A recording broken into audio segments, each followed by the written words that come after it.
Ooh, ooh, ooh, ooh, ooh. Hey, I got a lady. Hey, I got a lady. Hey, name is the upper echelon. She a debater, baby. She can give it to you straight, no chaser. She got the smarts. She got the heart. She got the confidence. Baby, she the upper echelon. You know you intimidated. Stupid can't play with smart. She got the smart. She got the heart. She got the confidence. Baby, she the upper echelon. You know you intimidated. Stupid can't play with smart. Stupid can't play with smart. Stupid can't play with smart. Stupid can't play with smart. Stupid can't play with smart. Stupid can't play with smart. Stupid can't play with smart. Stupid can't play with smart. Stupid can't play with smart. Stupid can't play with smart. Stupid can't play with smart. Stupid can't play with smart. Stupid can't play with smart. Stupid can't play with smart. Stupid can't play with smart. Stupid can't play with smart. Stupid can't play with smart.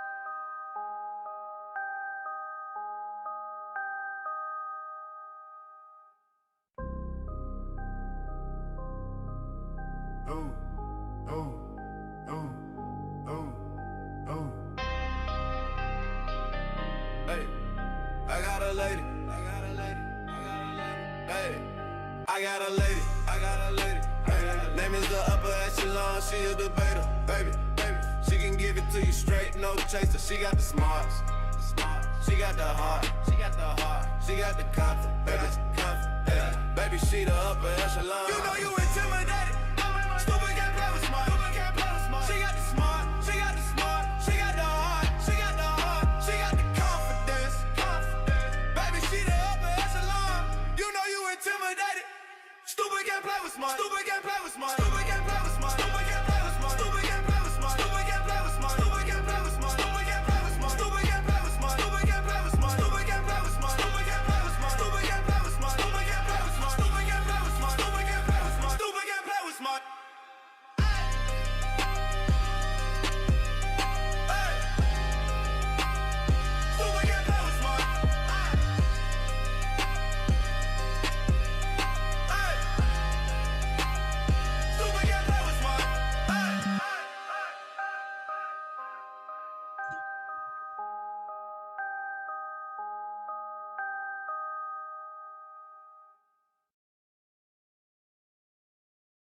Welcome back and good morning. Welcome back to the Upper Echelon Podcast, where we keep it real and we keep it jiggy over here. Because why?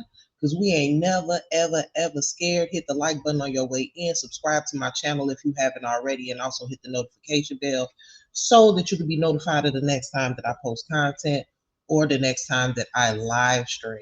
We're going to get into a couple topics, y'all, this morning. I've been paying attention.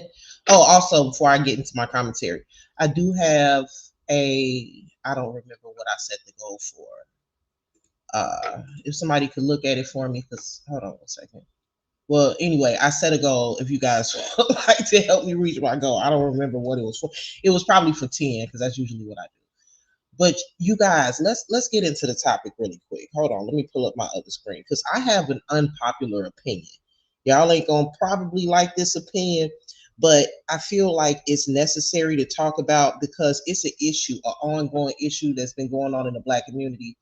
Most of you guys know how passionate I am about crime stories, true crime, court cases, and things like that. But what a lot of you guys might not know is I'm very, very passionate when it comes to goings ons in the Black community.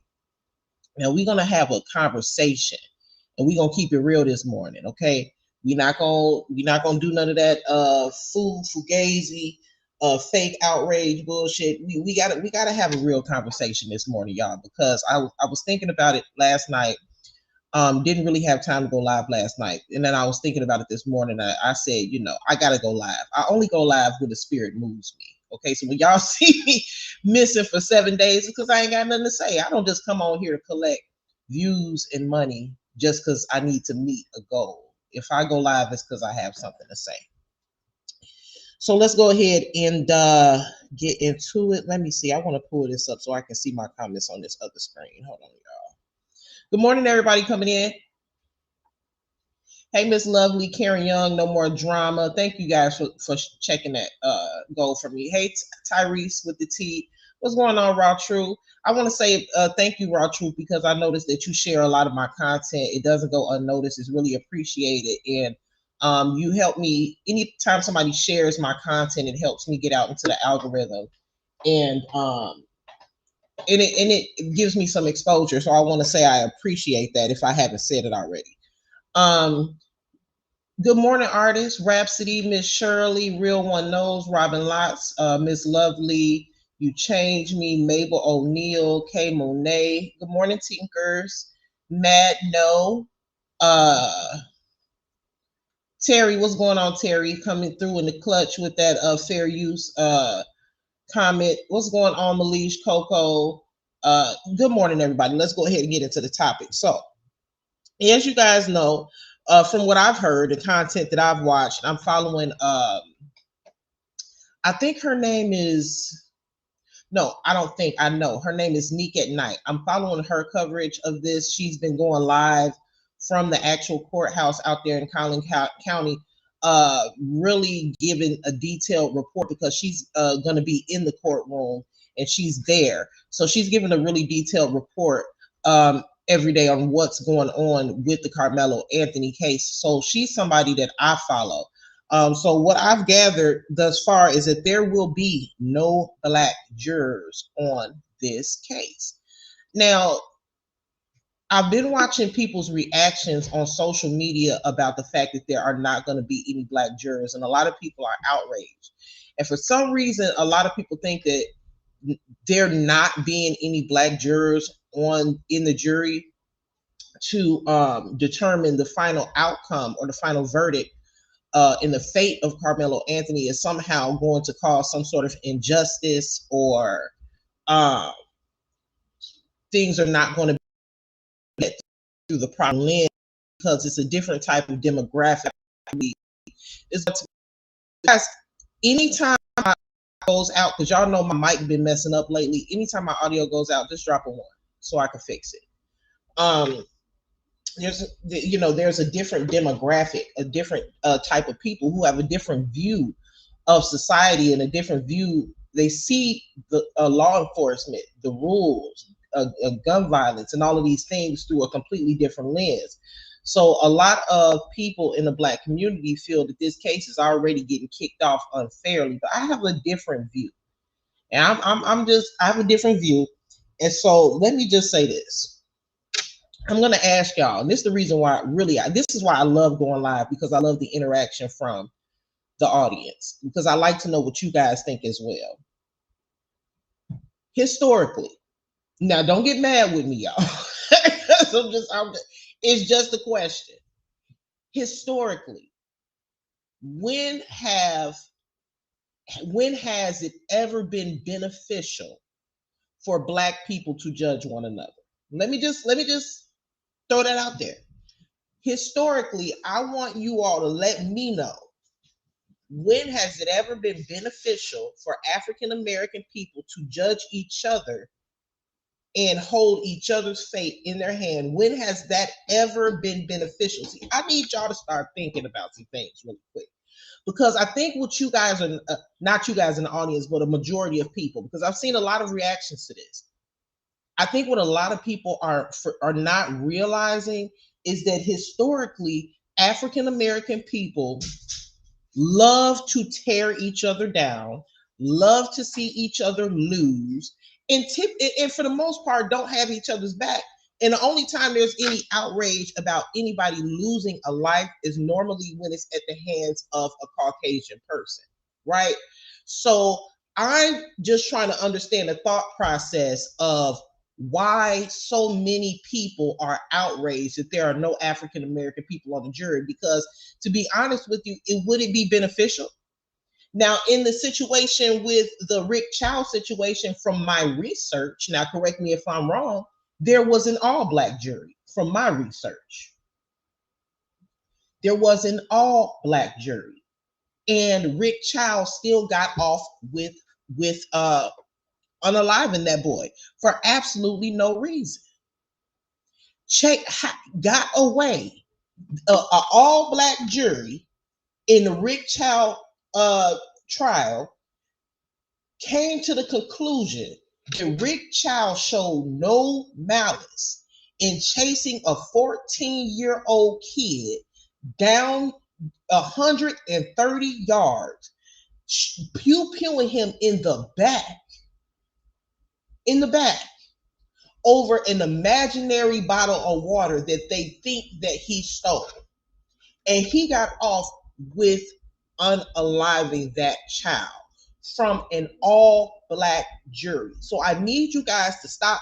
People have got to stop looking at things at a surface level and say, what is the history here in the United States of America when it comes to Black people supporting and defending other Black people?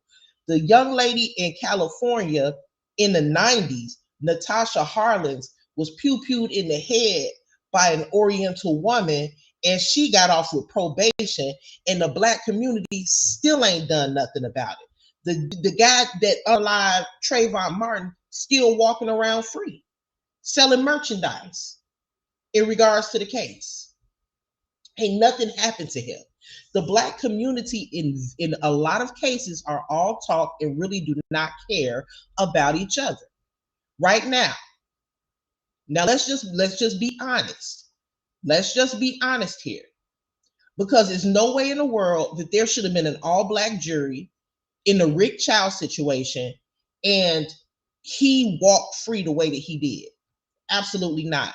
So I want to ask you guys, what weight does it hold for there to be an all-Black jury in the Karmelo Anthony case?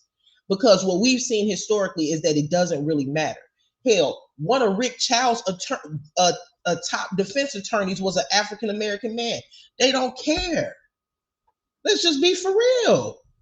They don't care. It sounds good. Oh, there should be an all-Black jury, because in the perfect world, if things were the way that they should be, an all-Black jury would mean that they would be looking at the Karmelo Anthony case as one of their own.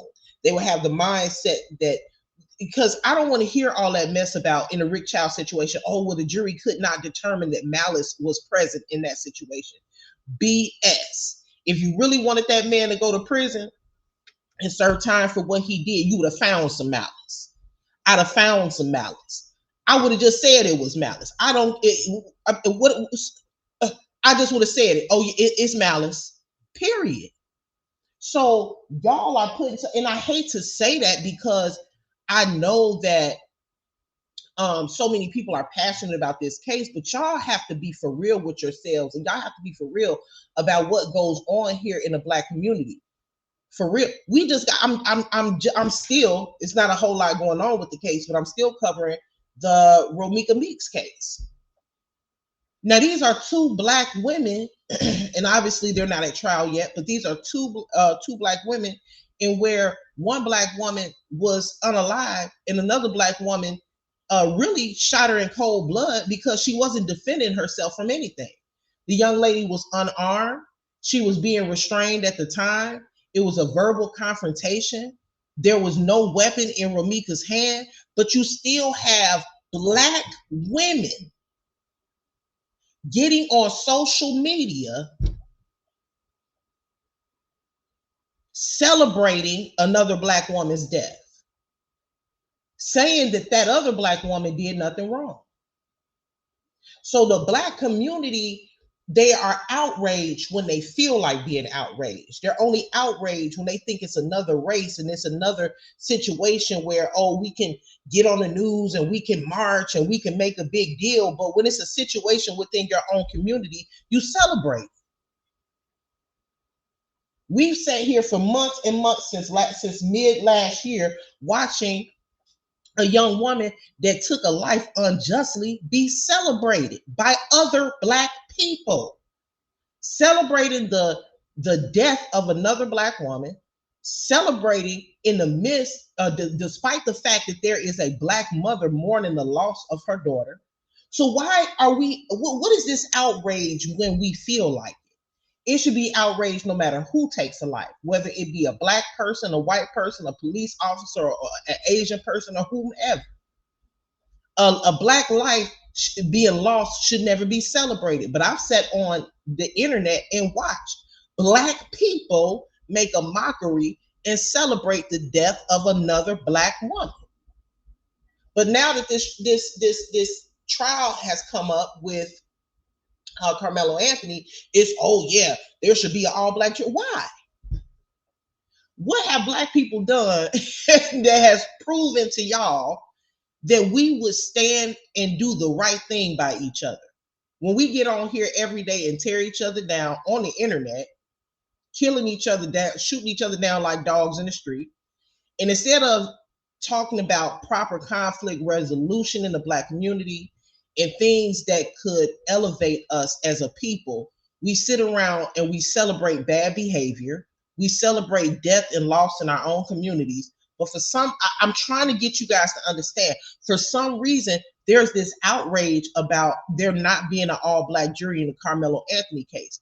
Now, from the information that I have, I'm hoping, unless something, other information comes out that I'm unaware of, I'm hoping that Karmelo gets off.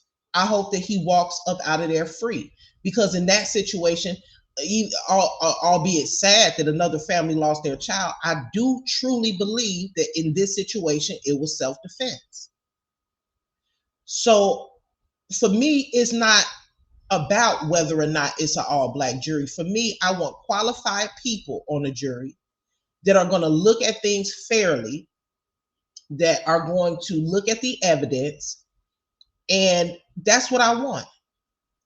To me, it is not about it being an all black jury. Maybe in the past, before I was more educated on how black folks be rolling when it comes to things like this, I would have said the same thing. Oh man, they ain't got no black people on the jury.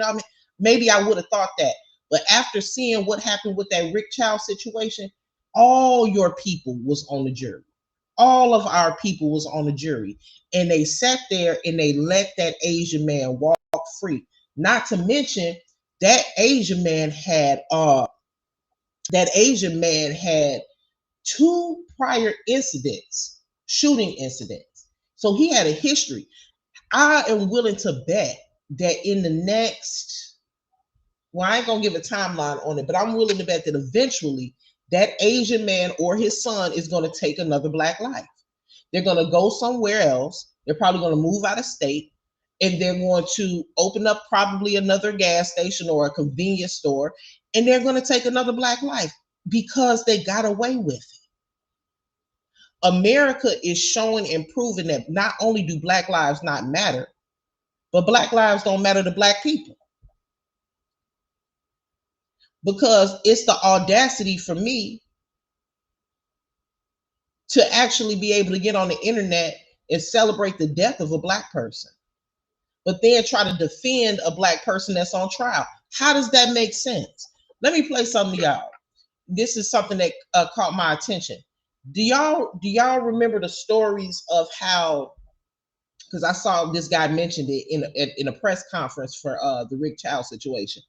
Do y'all remember the stories of how Harriet had to actually she had to actually leave, and in some cases unalive, the black people that were on the road to free, that were on the Underground Railroad with her, because if she didn't leave them behind, they would get her unalive. They would get her caught. They would sabotage her mission. So she had to actually leave some of the slaves behind. She actually had to unalive, from the research that I've done, some of these people, because if she didn't, then it would affect the bigger picture. It would affect all of the people that were on the right path. So this is something that is not just a current situation. This is a historical situation when it comes to the damage that's been done to Black people, how we treat each other, how we view each other. So let me go ahead and play the press conference from, let me see if I can pull this up. Let's see, where is it?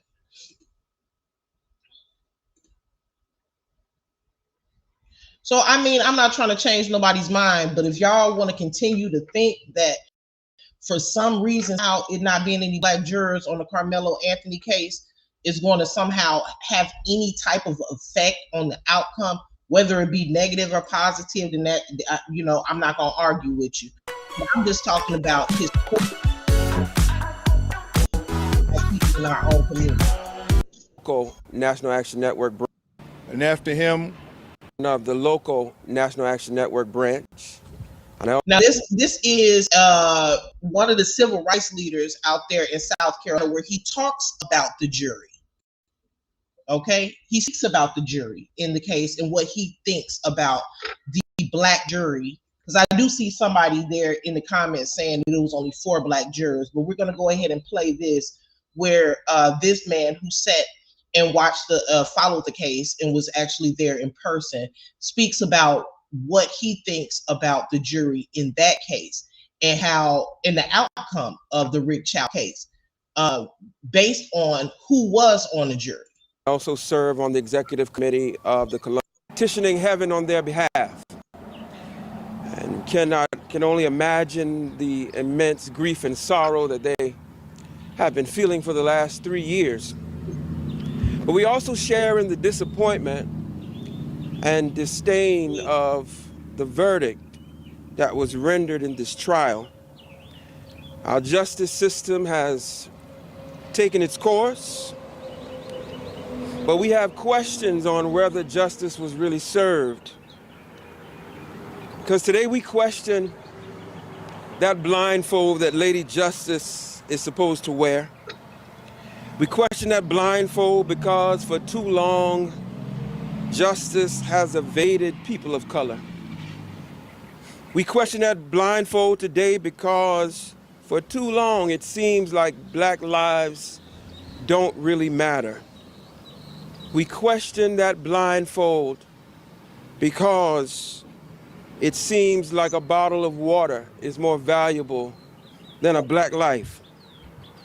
It has been reported that the makeup of the jury included seven African Americans, and that the guilty verdict was a unanimous decision.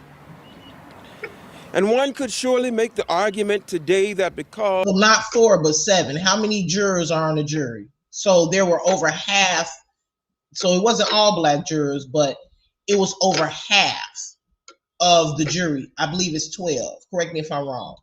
But over half of the jury was African American. However, the decision to find Rick Chow not guilty was unanimous. So I want y'all to think about that. Because of the composition of the jury, that this is not a racial issue, but I beg to differ. And I beg to differ because this verdict is emblematic of a larger problem that has been embedded in the psyche of people of color since we arrived on these shores. For hundreds of years, we have been forcibly subjugated to the idea that Black life has little or no value. And that idea has caused immense damage to our community and an self-imposed destruction. The psychological damage that idea has had of Black life not being valuable is the reason that Harriet Tubman had to leave some slaves behind. That psychological damage is the reason. Yeah. The psychological damage has been done to the communities in the Black communities in the United States of America, like he said, is the same mindset and mentality for why Harriet Tubman had to leave some black slaves behind. Anytime you can get on social media, and I'm gonna go back to the Romika case, because anytime you can get on social media, regardless of whose hands the young lady lost her life to, and say she deserved to lose her, and hear other black people celebrate and say that another black woman who was unarmed deserved to be killed, that is a broad picture of where we are as a society, as black people. Because even if you fought that as a black person, to say it for thousands, maybe even millions if you go viral, of people to hear you say that she deserved to lose her life is really a testament of where black people are in their mentality. The question that I'm asking this morning is, would it even be safe for Karmelo to have an all black jury? Would it even be safe? Because if you ask me, having an all white, all black jury is just as dangerous as having an all white jury, in my opinion. Why Denmark Vesey's At this point, just pick who's qualified. Strike those who are not qualified. Strike those who are biased. Strike those who are racist. Keep the people who are of sound mind on the jury. Forget the race thing at this point, because obviously slave rebellion was stopped in its tracks. And that psychological damage has reared its head again in 2026 in the verdict that we received the other day. Well, Purple Paradox, I'm going by the research. I appreciate your comment, but I'm going to go by the research that I've done. This gentleman who was a civil rights leader in South Carolina, who was present for court and saw the jurors, said that there were 7 black jurors. So I'm going to go with what he's saying. However, I respect your comment, though.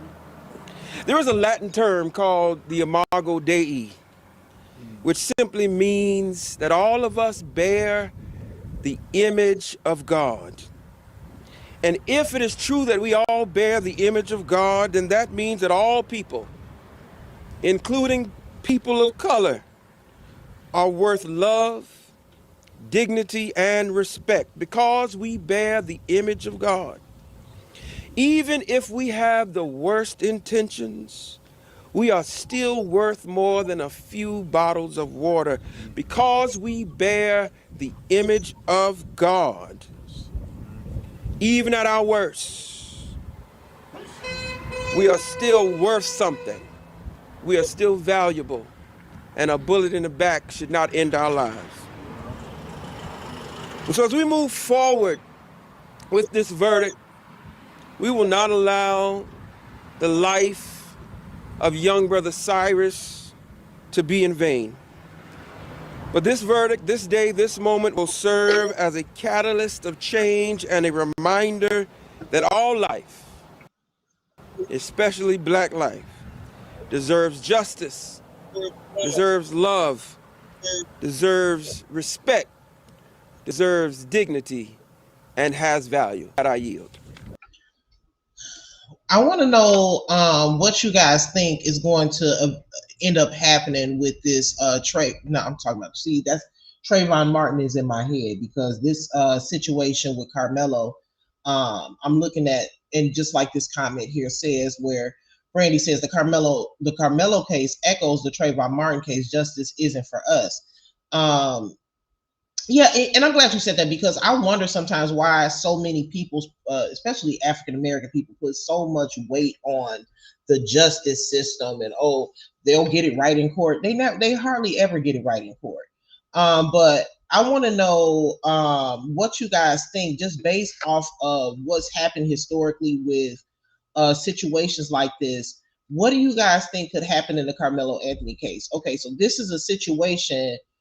Despite the jury, okay, so this is a situation where a young African American, and then I was watching Nick at Night. I think that another important piece of information, and it might not be that important to everybody, but one thing that I took into account was when Neek said that Carmelo has changed his appearance drastically. She said that when she saw him yesterday, he had cut all of his hair off. In person, she said he appears to be very, very small, and scrawny. And she said that he basically looked like a kid. Meek said that when she saw him yesterday, he really looked terrified in court. She said that he was wearing a navy blue suit and like a light lavender shirt and a navy blue tie. And he had cut his hair very low into like a fade, like the man on the screen, a fade hairstyle. I guess trying to, because before his hair was grown out and it looked like he had the sponged look. So I think that he's trying to look a little bit more clean cut for court. And because obviously you don't want them to look at you and stereotype you as a certain way because of your hair or whatever. So many things that Black people have to do to just appear non-threatening. So I did find that to be interesting. Meek said that he had cut all of his hair off. With this case, it's not looked at. What is right, wrong is what can be proved. I'm gonna get to that. Yep, Lady Mysterious. I'm gonna get to that in a minute. I want to know what you guys think. I know it's very, very early on. We don't know all of the information. We don't know all of the evidence. We don't know everything that happened. We don't know everything. We don't know what the defense is gonna spring on the prosecution. We don't know what the prosecution's evidence is going to look like. We just don't know. There were a lot of witnesses there under the tent. We don't know what was seen that day. We don't know. But based on what we do know, based on what the situation has, or how the situation has been presented thus far, what do you think the outcome could possibly be? Because from my understanding,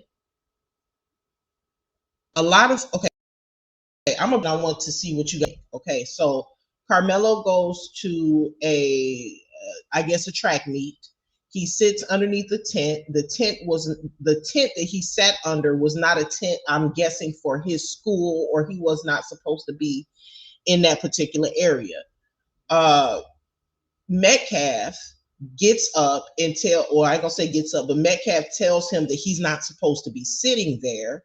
I guess he's policing that area and tells him that he needs to get up. I guess Karmelo refused to get up. Metcalf, I'm not sure what happens next with him, but from what is being reported, Karmelo then says, "Touch me and see what happens." So since he says, "Touch me and see what happens," a lot of people are saying that that was premeditated, or he thought about it, or that's not self-defense because he was threatening him. Personally, I don't feel like that's a threat. I think touch me and see what happens means a fair warning. Hey, I'm letting you know, don't put your hands on me. I don't think that that's a threat at all. I think he's letting him know that if you touch me, then I'm going to defend myself. Hey, TLC.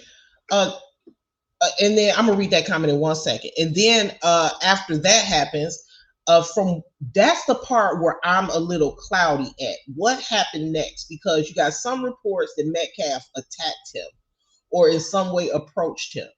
And then after that, Karmelo poked him in the chest one time and ran off. Unfortunately, as we all know, Metcalf then lost his life due to that incident. Then Karmelo was, I guess, approached by police officers, or he approached police officers where he said, "Hey, it was self-defense. I was defending myself. Is he okay? Is he going to be all right?"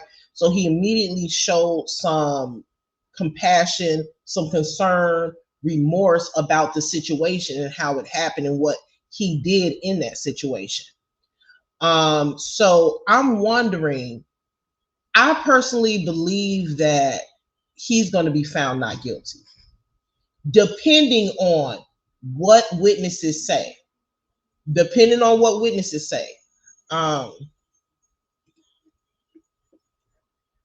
TLC says, "Hey, Upper, yes, he is given a traditional clean look, but it's Texas. He has a hard fight." We knew, yeah, he does. He does have a hard fight. We knew that, though, based on location. He never was going to get a jury of his peer. I want your I want your opinion on that, TLC, about the all black jury, because I got a different opinion than a lot of people have. A jury of his peers, heavy on the quotations when I say peers, a jury of his peers. What do you think? How do you think that that would have affected anything? Because here in the Rick Chow situation, Rick Chow had not Rick Chow, but there was a jury of over half were black in the Rick Chow trial, and he still got off. There was a unanimous decision that no malice existed in that situation. This civil rights leader here is reporting that there were 7 black jurors. That one said Rick Chow and his family flat out lied about what really happened in South Carolina. Carolina laws are not made for us. I watched a video this morning where it was this Korean woman. Her name on Facebook is the Vegan Korean. And she was saying that the reason why Rick Chow got off was largely because of the prosecution. And they only offered one option, which was MURDER. Okay, they didn't offer other options. They didn't offer manslaughter, second degree, nothing. And had they offered those options, a lot of people are saying that he probably would have been charged with manslaughter. I personally don't. I think he would have walked either way. But a lot of people are saying that he would have been charged with manslaughter, and it was a huge error on the prosecution's end with only offering that one charge of murder, because the jury had to prove malice, is what the woman was saying, and that's a very difficult thing to prove. Is malice. If the defendant is able to say, oh, but this happened, so I thought this, it's very hard to prove. Now, Andy Chow later on reported that Cyrus pulled out a weapon on him, so he felt threatened. Personally, I don't think that should have flew in that case at all, because first of all, you would have never seen a weapon. Even if he is telling the truth, which I halfway don't even believe that Cyrus pulled a weapon on him, because Cyrus was running for his life. However, even if he did pull a weapon on him, wouldn't it have been justified? Because you've chased him at this point 130 yards. He's running from you. It's not just one of you, it's 2 of you. He's 14 and 2 grown men are chasing him down like a dog 130 yards. So even if he were to say, pull out a weapon, maybe he's tired of running. Maybe he's afraid of what y'all are going to do once you catch him. So I don't find it to be self-defense when you are actively accosting someone and approaching someone in an aggressive manner and chasing them down, and they have no choice but to use force against you because you are in them. So there is absolutely no way in the world that man should have got off, because what he did was murder. Somebody mentioned in the comments earlier that, let me see. Hold on.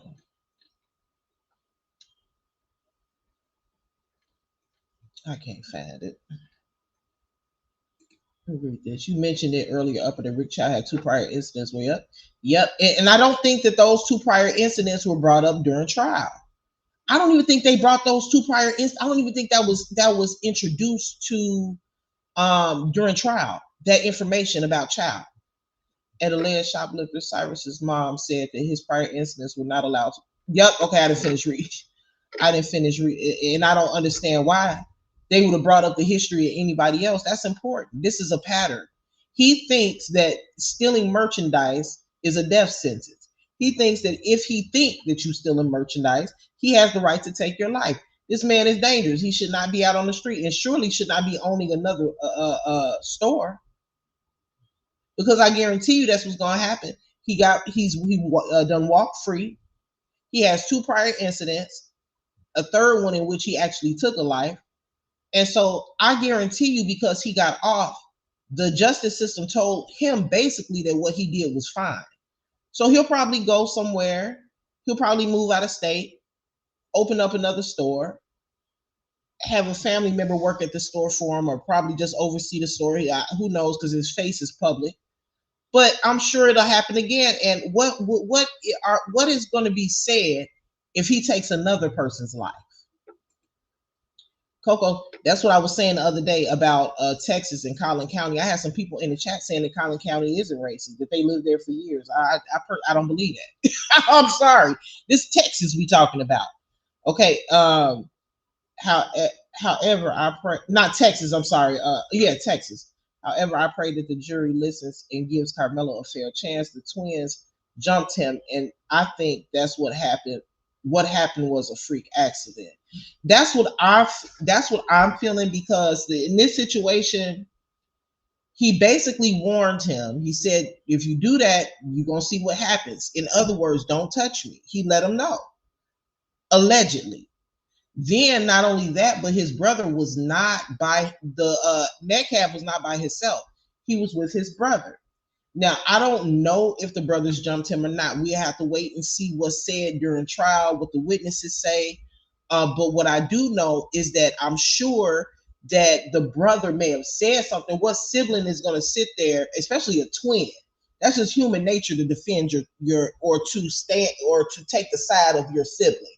I'm sure the sibling was saying stuff too. Karmelo, I'm sure, felt threatened. There are 2 boys who, from the pictures that I've seen, appear to be significantly larger than him. So I'm sure he felt like he had to defend himself how he had to defend himself. Hey, I am that somebody. Hey, Summer.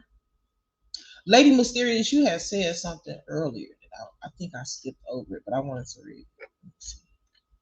Oh, I can't find it now. Terry said, and the sad part is there will never be surveillance cameras in full wooded areas. That's the other thing too, Terry, is that basically, in my opinion, Andy Chow lied. I think he lied. I don't think that Cyrus ever pulled a weapon out on him. He may have had a weapon on him, but I don't think he ever pulled it out. If Cyrus's intention was to pew Andy Chow or his father, why would he wait 130 yards to then pull it out? So I wouldn't even, but as a jury, that would have not been something I even considered. That's ridiculous. Isn't it physically impossible to pew somebody? They pew Cyrus in the back. How was he pewed in the back if he was facing you with a weapon? That they should have had more. Should have had more experts on the stand, forensic experts, people to talk about how that just physically would not have been possible. I think a lot of mistakes may have been made on the prosecution side, but I think that the jury made the wrong call in this case. I really do. I'm gonna finish playing this video in a minute, but I think they made the wrong call. Miss Ray said kids record everything nowadays. I wonder if there is more video that shows what happened from other suits. I said that in the last live stream that I did. I definitely think there's recordings. Even kids are going to pull out their phone to record an argument. So I definitely think that there is evidence, video evidence, and things like that. Lady Mysterious said, Terry, exactly. If it was and it showed it wasn't self-defense, that video would have been blasted every day. Yeah. Isn't Texas a stand your ground state? That being the case, why can't Karmelo have been in fear of his life? I guarantee if it was the other way around, there'd be no trial. Now, Texas is a stand your ground state. But what I think that a lot of people don't understand is even in a stand your ground state, you still have to prove that you stood your ground. So, and then just stemming from, and I know I'm bringing up different cases in this but they all relate in some way. With the Ramika Meeks case, You have so many people who are completely ignorant of the law, because one thing about it is in the state of Illinois, there is no stand your ground laws. There is no stand your ground laws in the state of Illinois. We have a castle doctrine. However, you have a lot of people online that are still covering this case that are completely ignorant of what self-defense is state to state. And a lot of people say, well, I would have did the same thing. In the state of Illinois, your ass would have been, you're going to get thrown in jail if you pew somebody from an argument. That just is what it is. But what a lot of people don't realize is that even in these states that say, okay, this is a stand your ground state, you can defend yourself with lethal force. In the in the chance that you feel that your life is threatened in any way, you legally can use lethal force.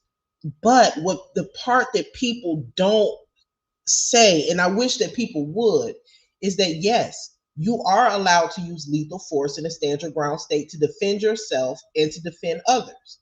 However, you still have to prove it.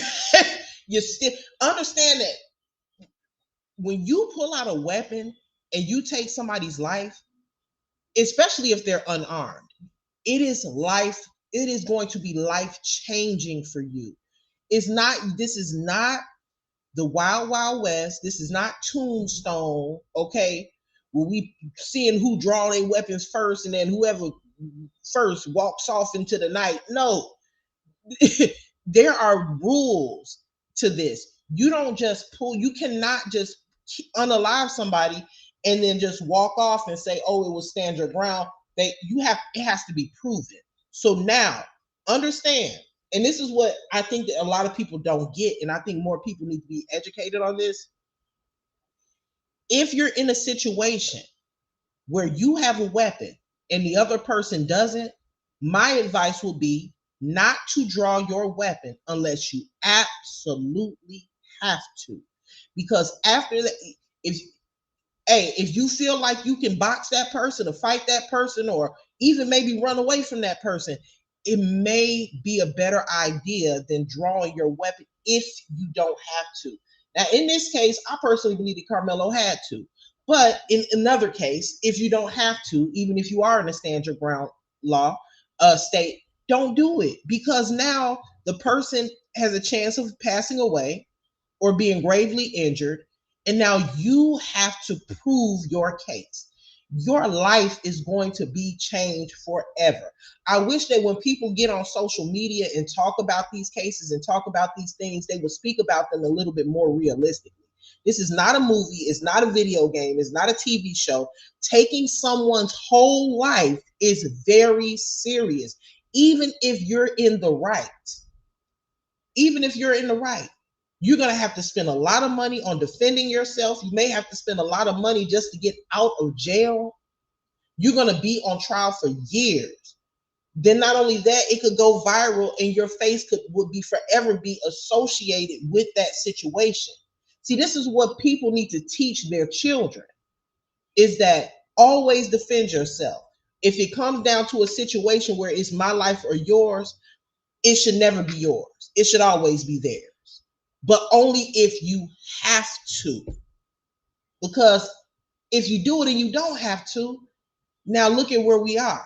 Now you're on trial. Now your name and your face is forever associated with taking a life. Now there's going to be public opinion on one way or the other. Now your life is at a standstill. It's on hold because you're in this legal situation. So I just, even in states that are stand your ground, I think that people really got to think about this. Like, yeah, it's stand your ground, but after you stand your ground, your life has changed. Just so me personally, if I'm in a stand your ground state and I feel like I have to stand my ground, because if I don't, I'll die, that's when I'll stand my ground. But if it comes to a situation where I don't have to use lethal force, I'm not going to use lethal force if I don't have to. Because who the hell feels like being on trial and their life coming to a complete halt for the most part for 2, 3, 4, or 5 years? Who feel like going through that? Camille said, Upper, do you think Karmelo should testify? No, I don't. Nope. Never a good idea in my opinion. No, I think he should sit there and allow his attorneys to do the work. No, I don't think he should testify. Tyrese with the T said it was said he have a chicken spot not too far from the gas station. Really? Were you talking about with Cyrus? And they were protesting yesterday in front of the chicken place and the gas station. I saw what they did to the gas station. I saw the looting with the situation with Cyrus. The community basically destroyed the gas station. The windows are all busted out. They stole all of the merchandise out of the store, wrote graffiti all over the place.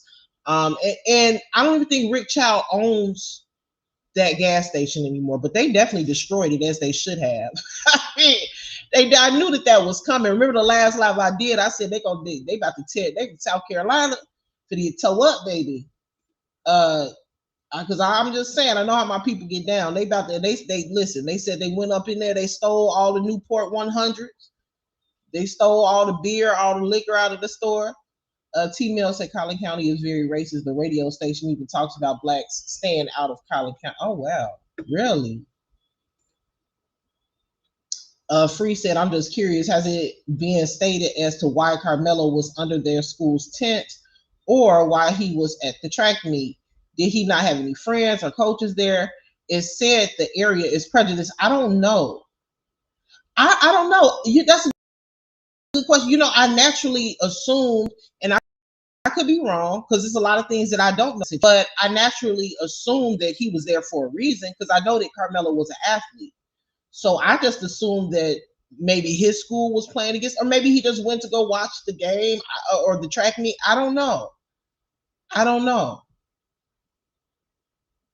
Maybe maybe I don't know why he was there, but I do know that from what I was researching that on that day, there was bad weather. It was raining or storming or something. And I know that he probably went under any tent just to take cover from the rain, maybe. The problem, stand your ground, wasn't meant for him. It was meant for the white community to be used against the black man. Speak on it.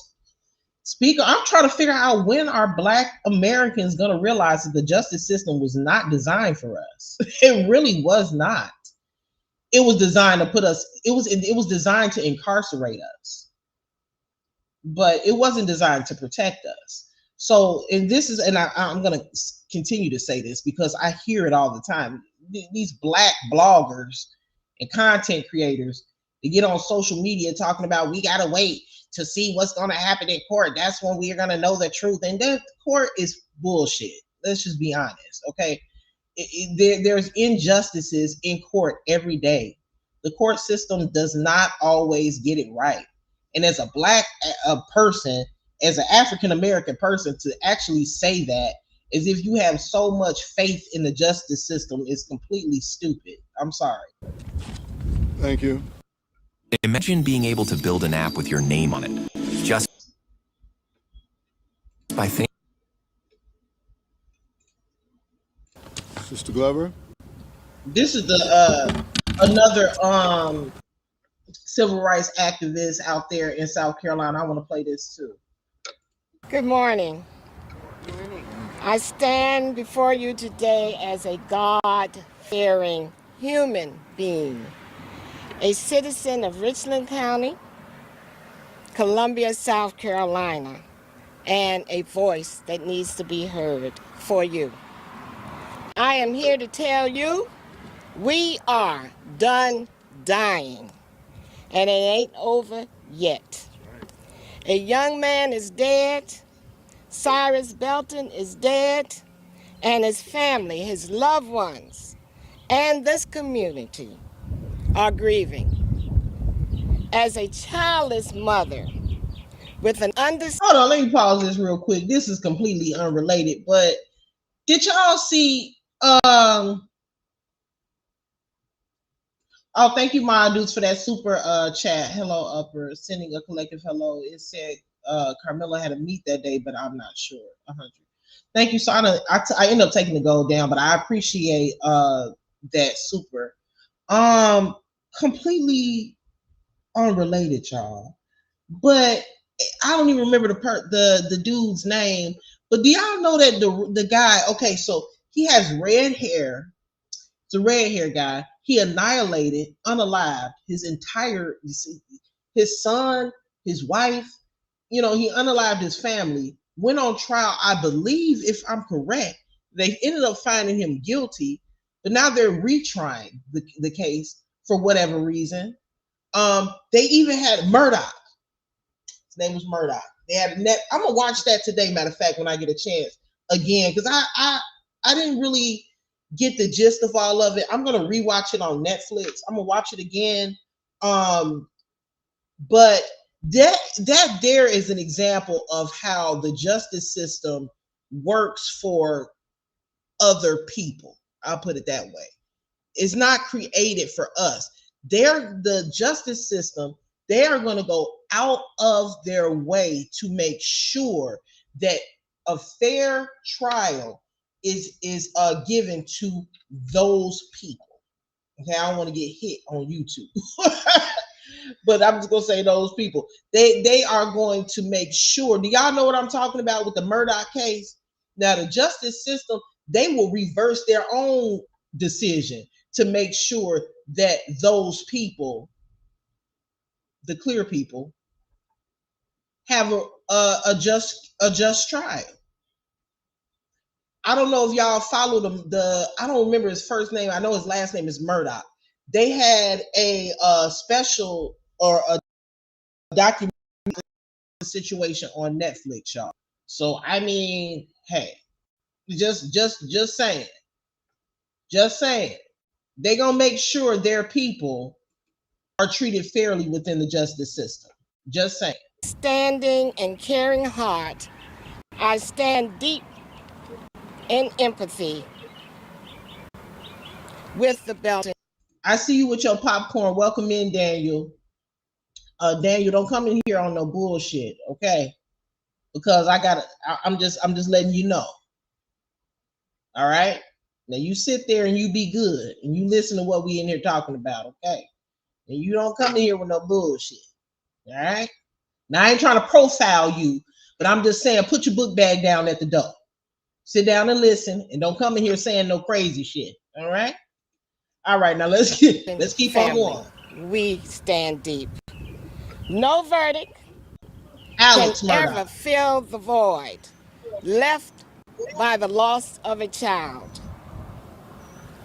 The not guilty verdict may have closed a courtroom door, but it has not closed the wound in the community. Many are still asking hard questions, as mentioned.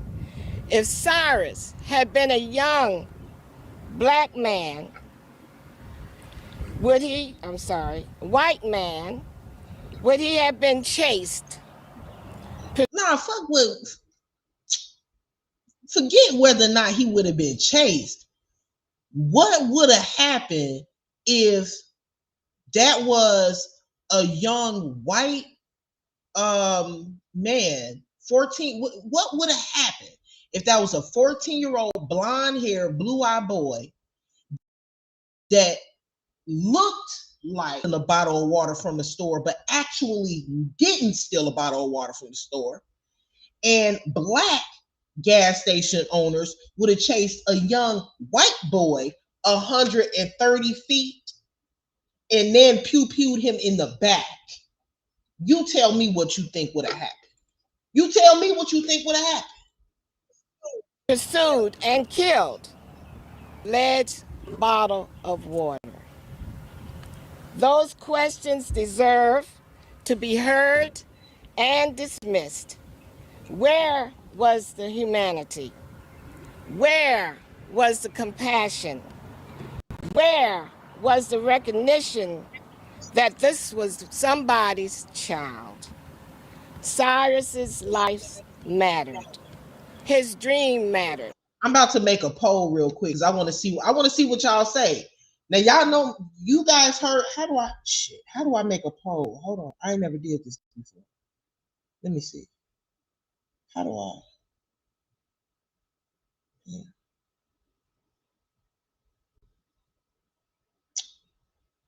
I want to make a poll. How do I do it? I used to know how to do it. Hold on, let me see.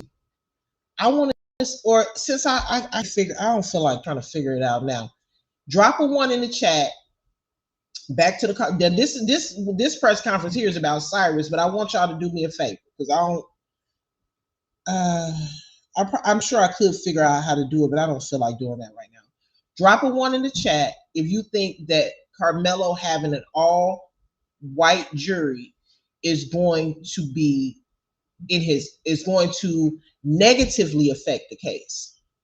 Drop a 1 if you think no African American people on the jury will negatively affect the case. Drop a 2 if you think that it doesn't seem like it would matter based on what we've been speaking about today. So drop a 1 if you think that, hold on, let me see. Drop a 1.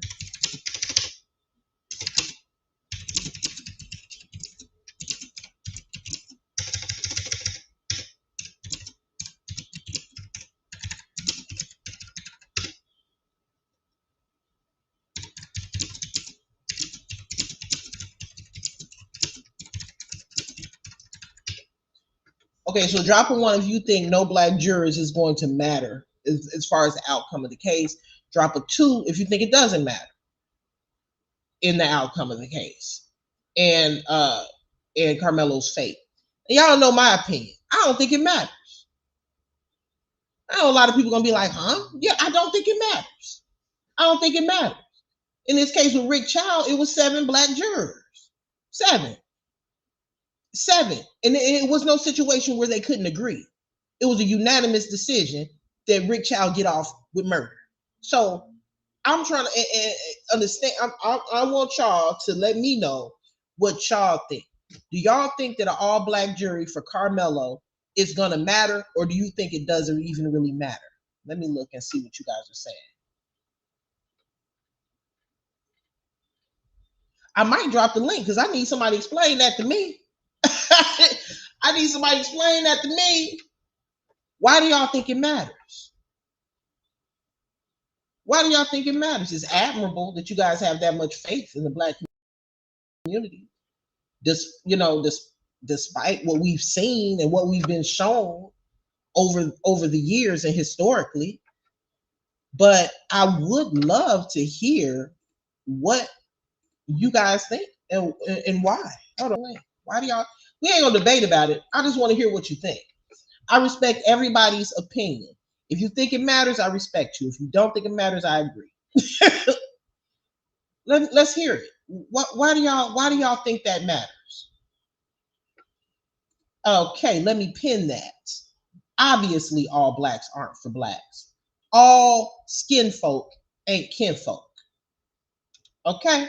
We've seen that here on YouTube with how these people mocked, dragged, and celebrated Romika Meek's death. Black women. So I want y'all to tell me why y'all think that a black jury matters. I'm gonna keep playing this, but I'm gonna keep playing the situation with Cyrus simultaneously. But I do want to hear y'all's opinion. Don't be scared. We're not debating. I ain't gonna try to debate with nobody. I just want to hear your opinion on why you feel that way, based on historic facts of how black people do each other every day. And how a majority of y'all have been following me and have sat back and watched as black podcasters and bloggers celebrated and laughed at and mocked the death of a black woman on social media. I need y'all to tell me why y'all have so much faith that a black jury would even matter. With the information that we've received today, or that I've given today, that there were 7 black jurors on the Rick Child jury. However, they came to a unanimous decision that Rick Child should get off with murder. Why do y'all think a black jury matters? I'll wait. I'll drop the link in the. His future mattered, and his life should have carried the same weight, the same value of the man who pulled the trigger, his son. and as any other child in Richland County, Columbia, South Carolina, period. The value of a black life is not determined by circumstances, geography, or perception. It is God-given. It is equal. It is sacred. We must be honest. This pain is not isolated to one case. Across generations, as mentioned, families have heard the words, Can feared y'all hear me? for my life. And too often, those words have left communities with more grief than answers. Each of those losses represents a family changed forever. Each of those names represents a story unfinished. This is about more than one verdict. To the Belton family, Columbia and Richland County, continue to lift you in prayers. We mourn for you. We stand with you. We honor Cyrus Carmet Belton. To this community, do not lose your voice. Continue to educate, engage, empower, and Lord knows, go to vote and stay prayerful. Remain prayerful, remain purposeful, remain powerful as we are, because we ain't scared no more.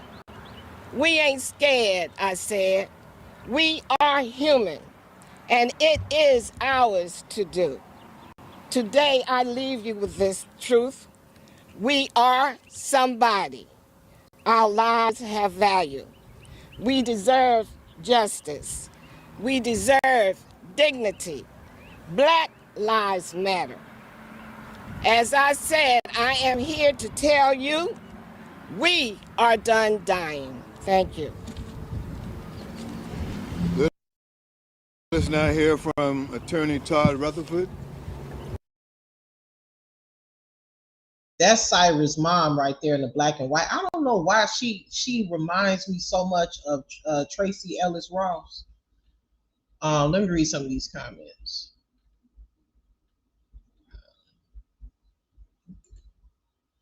I am me says some educated black people think white. They think gatekeepers too. We need reasonable people. Period. Period. I you know what? I agree with that comment 100%. We need reasonable people on the jury. That's it. That's all. Whether they be black, white, Asian, Hispanic. Because I've watched a lot of content, and I respect everybody's content. I may not agree with it all the time, but I respect everybody's content.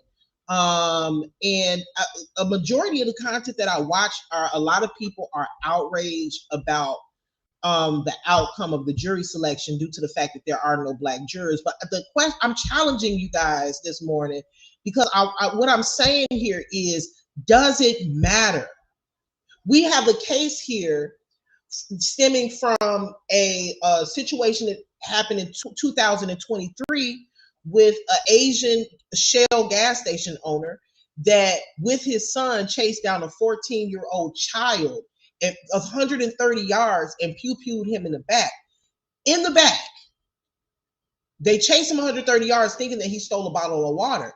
It turns out that the young man didn't even steal anything. He literally lost his life for absolutely no reason. And he still got off, and he is now free.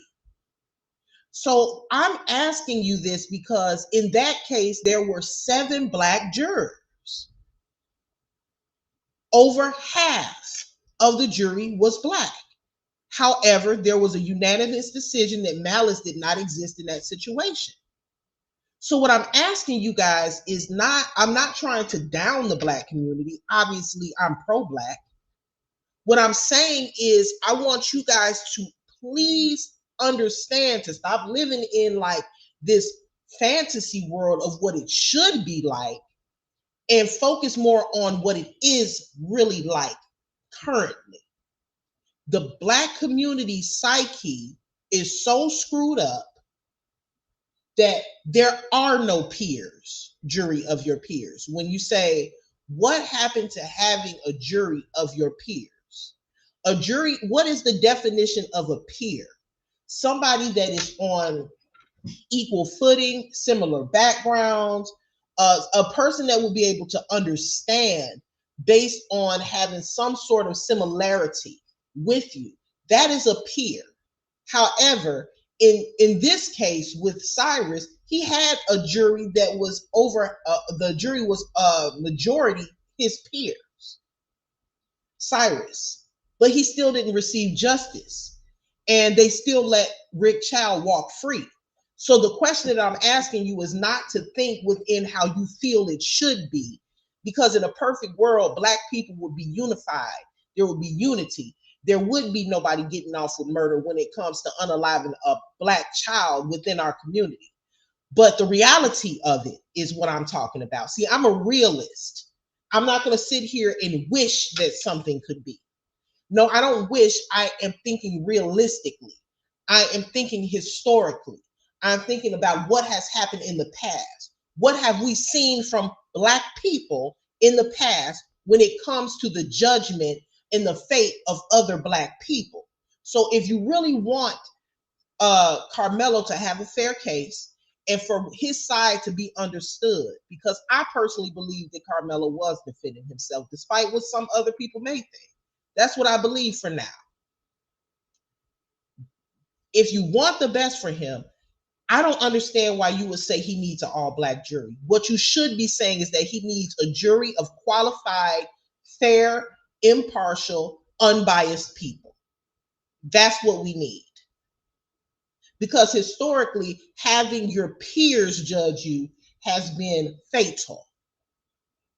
It has been fatal. And I'm going to keep bringing up Ramika because we see right here on social media, her peers are celebrating her demise and her death publicly. So does it really matter to have a jury of your peers as an African-American person in today's times? No, I don't really think it does. Let's give him a hand clap of encouragement. Thank you, Reverend Rivers, and I clearly don't deserve that because I stand here today at a loss for words as how something like this can happen in a county that I've lived in my entire life. As a 30-year veteran of the criminal justice system, I've never seen anything like it. I stand here with Cyrus's mother to my right, whom I told over the years, it's going to be okay. This can't happen. No, he cannot get away with chasing a child 130 yards and shooting him in the back. No, ma'am, it's not going to happen. He cannot get away with it. And I guess in my calculus, I forgot to include the fact that he was a Black child. The diminution of value of Black life has got to stop. And it doesn't matter at whose hands. It started off at Mr. Child's hands and it ended with that jury's hands. But it doesn't matter. Our children have value. Our children have worth. Your child had worth. I stand here today because we have got to impose even those values on ourselves. That our children are not thugs. That our children, even in trying to protect themselves, end up in situations where they get a bullet in their back and a jury says that that is okay. Ladies and gentlemen, it is not. Not okay. It is not. We cannot believe for one more second that our children, because of the color of their skin, are worth less than those that don't look like us. I challenge those who say, well, that's what the jury said. There were Blacks on the jury. There was a Black prosecutor. And so it is what it is. I challenge you to show me in this country where that has happened and the assailants look like us and the victim did not. That's right. That's right. I get frequent phone calls about, well, the prosecution, they should have asked for voluntary manslaughter. Well, what they don't realize, even in asking that question, you're suggesting to me that a 14-year-old with a bullet in his back, his value cannot reach the level of murder? They should have started off with less than murder? No more. No. See, yeah, with that, yeah. What do y'all think about that, y'all? Like the fact that the prosecution only gave one option, which was murder. I mean, Do you think that in the Rick Chow situation that the prosecution should have offered manslaughter? Uh, I understand what he's saying because what happened was murder. I mean, it was. You actively chased someone down, and then when they try to defend themselves, if that's what he did, you then take his life. So that is murder. That is not self-defense, and that is malice because you chased him to unalive him. That was your intention. Why do you need a weapon to get a water bottle back if you thought that's what he had? So what is you guys' opinion on that? Because he's explaining why they didn't put manslaughter on the table for Rick Chow. This was nothing less than a bullet in the back and murder, no different than it would have been on a white store owner being chased by black children, on a Chinese kid running out of a store being chased by two black kids. This was exactly what the prosecution said it was, and I'm sorry that the jury didn't agree, but the jury was wrong. They was wrong. And while we have to respect what the jury said because we don't have a choice, they were wrong. First of all, the criminal justice system, the justice system is wrong a lot. If you ask me, just a whole bunch of dummies. They wrong a lot. They wrong a lot. Just like the situation with Quadasia Johnson. She shouldn't even had an option to get out of jail to await trial free in society. She shouldn't even have that option. But the justice system gives her that option. Legally, she has that option. I'm not gonna say she has that option, but there are ways things that her attorney can do to where they can have her await trial from the outside. And you know what's going on currently. They put in a stay. The prosecution put in a PLA to the Supreme Court. So we know what's going on with that situation. However, that shouldn't even be. It shouldn't be. And those that looked at it and said, well, how is there malice? Because he was shot in the back after running for his life. And if you listen to the witnesses, they said when he came out of the store, he had nothing but fear in his eyes. And he was running so fast, he lost his shoe. And he kept on running. My God. And what did Mrs. Chow do? She went and got the shoe. They said, well, he had no money when he found him. Do you think that people would pick up somebody else's shoe, wouldn't pick up the cash? Have you not heard of Cash App? Did he need cash in his pocket in order to pay for the water bottles that he did not steal, that he didn't pick up, that he didn't leave the store with? Ladies and gentlemen, this is a simple case of someone armed, running with their adult son as they chase a 14-year-old child over a football field. Let me answer this, Dio. I absolutely believe that had the prosecution introduced, and I don't think they were allowed to, but had the prosecution introduced the fact that Rick Chow had 2 prior incidents with pew-pewing at his gas station at potential or alleged shoplifters, I think that would have made a difference, because it would have shown that this could happen again. This is not an isolated incident. What if he gets off with what he did and then he goes to work at another store or buy another store and he shoots another shoplifter or potential shoplifter? Then that blood is on the jury's hands. So I absolutely think it was I think it was completely wrong that the prosecution was not allowed to bring up those 2 prior incidents. And I think it was purposefully done, obviously, because I definitely think that would have made a difference. Definitely. How many times do you get in a situation where you need to shoot at somebody in a store? That is, I can see if it was isolated, but this keeps happening. Rick Chow thinks that if he thinks that someone is shoplifting, that he's allowed to murder them. And now the law told him what he did right. Length and shot him in the back. This was what the family saw, what the community saw, what the whole world now sees. This was a murder, and it is gone without the ability to hold someone accountable. I'm going to try my best to hold him accountable on the civil level. We have filed a lawsuit. We plan. It's so easy to become a podcaster with Riverside. First, go to Riverside and open an account. When you're ready. Let me mute that. Hold on. Let me pause this real quick. I'm trying to see is the mom gonna speak? Because I didn't watch the whole thing. We are immensely proud and moved. Yeah, I don't think she was able to speak. I think she's too overwhelmed to speak.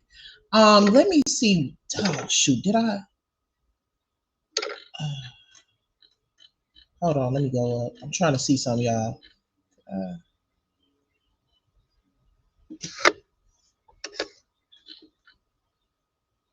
Now I did put a few things into well, not a few things. I put something into ChatGPT, and basically explaining that in this Karmelo case, no black jurors were selected.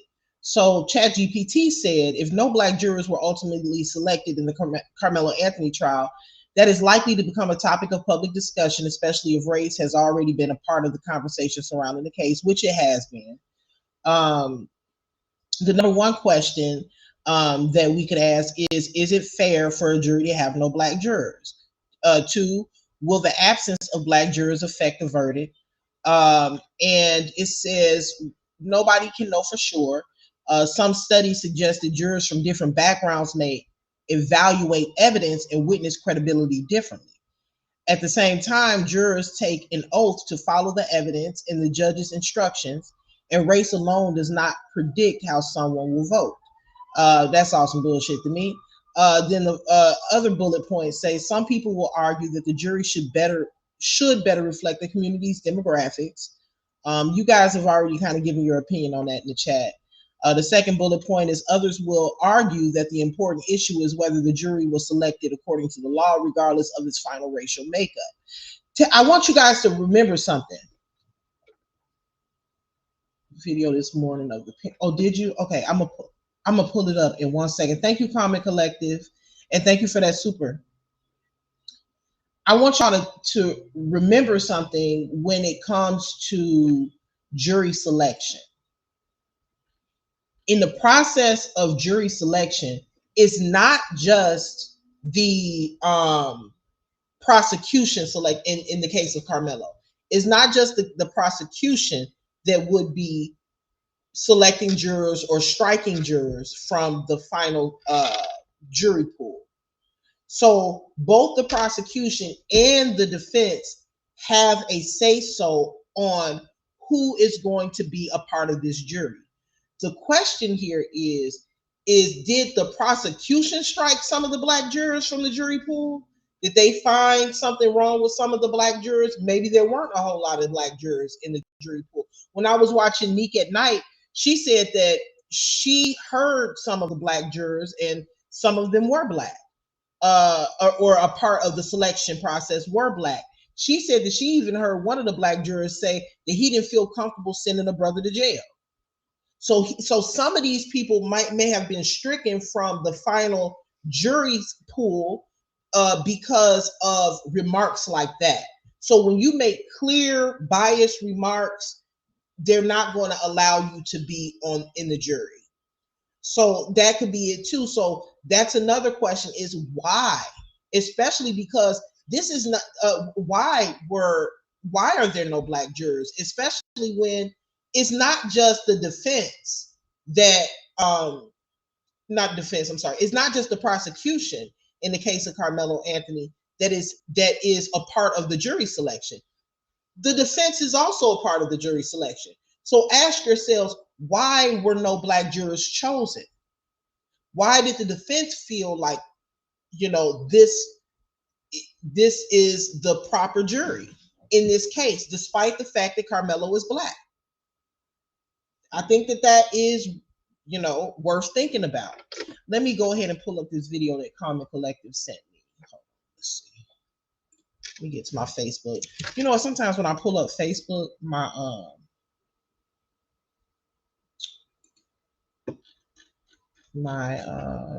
stuff gets to freezing up. I don't know why. They bringing up people's prior history in most cases, so I don't think it should have been left out. That's usually what people do. They bring up cases that are completely not involved in the current situation just to show character.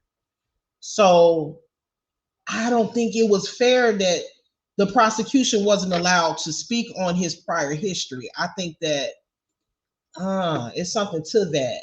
I don't know. Let me see. You sent it to me this morning?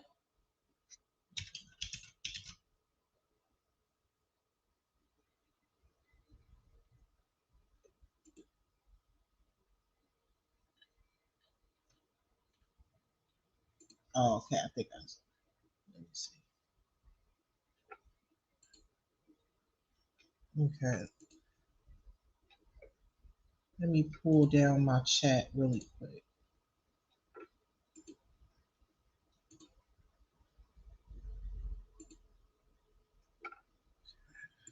Hold on, y'all. I'm trying to pull this up from Cyrus's parents speaking.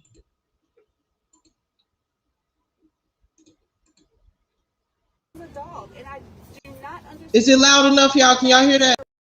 Can come back and say that he was not guilty.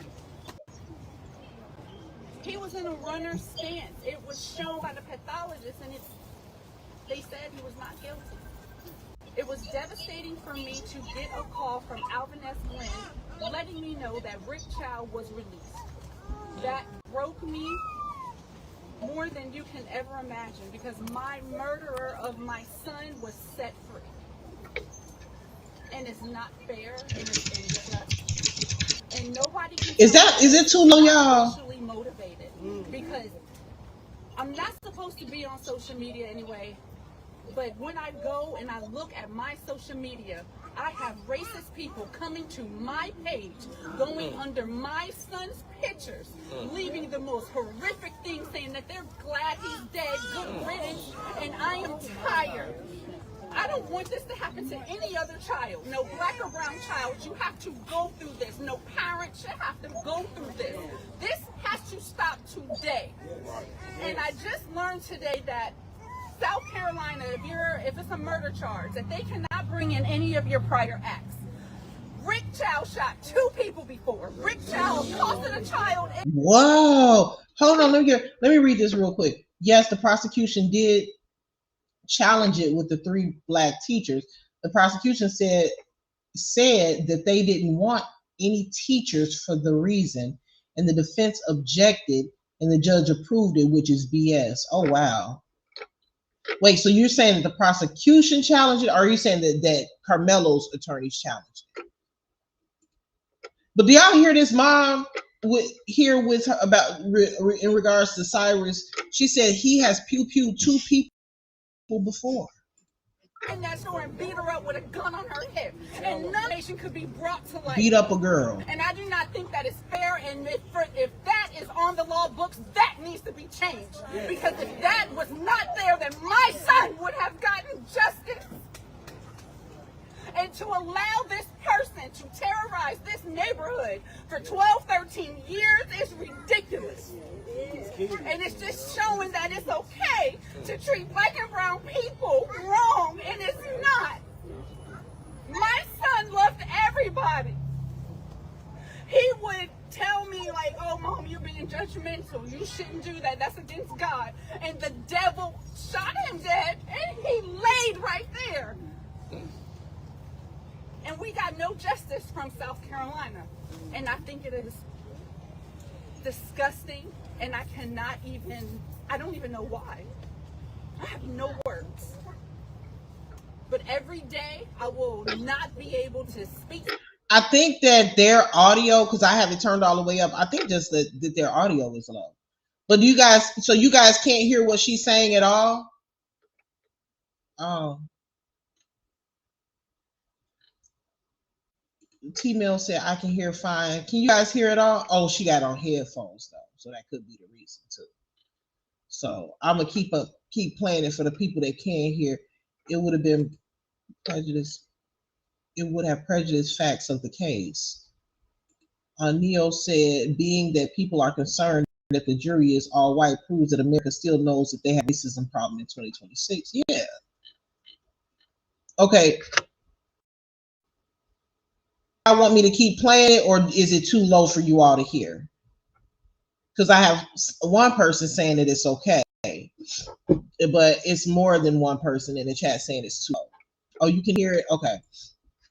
The totality of the circumstance will prove he had prior acts that proves he has dealt with similar interactions before with similar outcomes. Unfortunately, this time he caused an unaliving.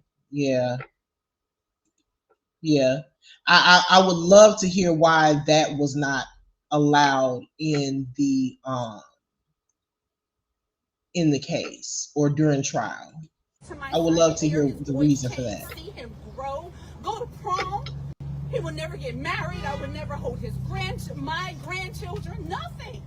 But Chow is able to go home with his lion son, Andy Chow, and they're able to have dinner with the wife, Alice, who all three of them came out that store and they chased my baby. And I think the entire family should be held accountable because it was racially profiled. And I do not think that is right, and they all should be punished. And if I don't know what laws that we need to create to help our people, but it needs to be done and done now. None of our children should be gone from the acts of racism, profiling, from any of that. He should be here. And until the world treats us like we are human beings, I mean, come on. Y'all hire us. Y'all want us around. You like our culture. You want to listen to the music. You want to wear our clothes. You want to do all of that stuff. But when it comes to protecting us and when it comes to looking at our children, you look at us as if we are animals, and we are not. I am a college-educated woman. I hold a master's degree in information technology management. My son was not a thug. He was a 14-year-old boy who was trying to find his way. And for any person that acts like when they were 14, 15, 16, 17, that they did not do nothing wrong, that they did not smoke and drink and have sex and do whatever that they were not supposed to do by their parents, it is a lie. And it is judgmental, and I refuse to allow any of you to sit up there and make it seem like we were bad parents, because we were not. All of our children make mistakes, but I don't see anybody saying, oh, well, you know what, my kid did X, Y, and Z. My kid did X, Y, and Z. No, they're coming onto my page and try to demonize my child, and I will not have it. And it stops today. Keep your opinions to yourself. And until you are in my shoes and you have to bury a child, I don't want to hear nothing from you.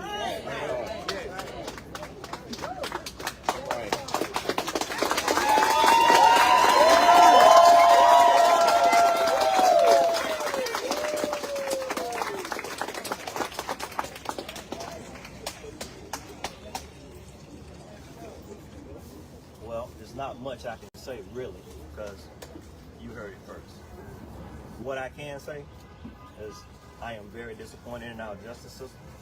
We all are. I mean, you get shot in the back.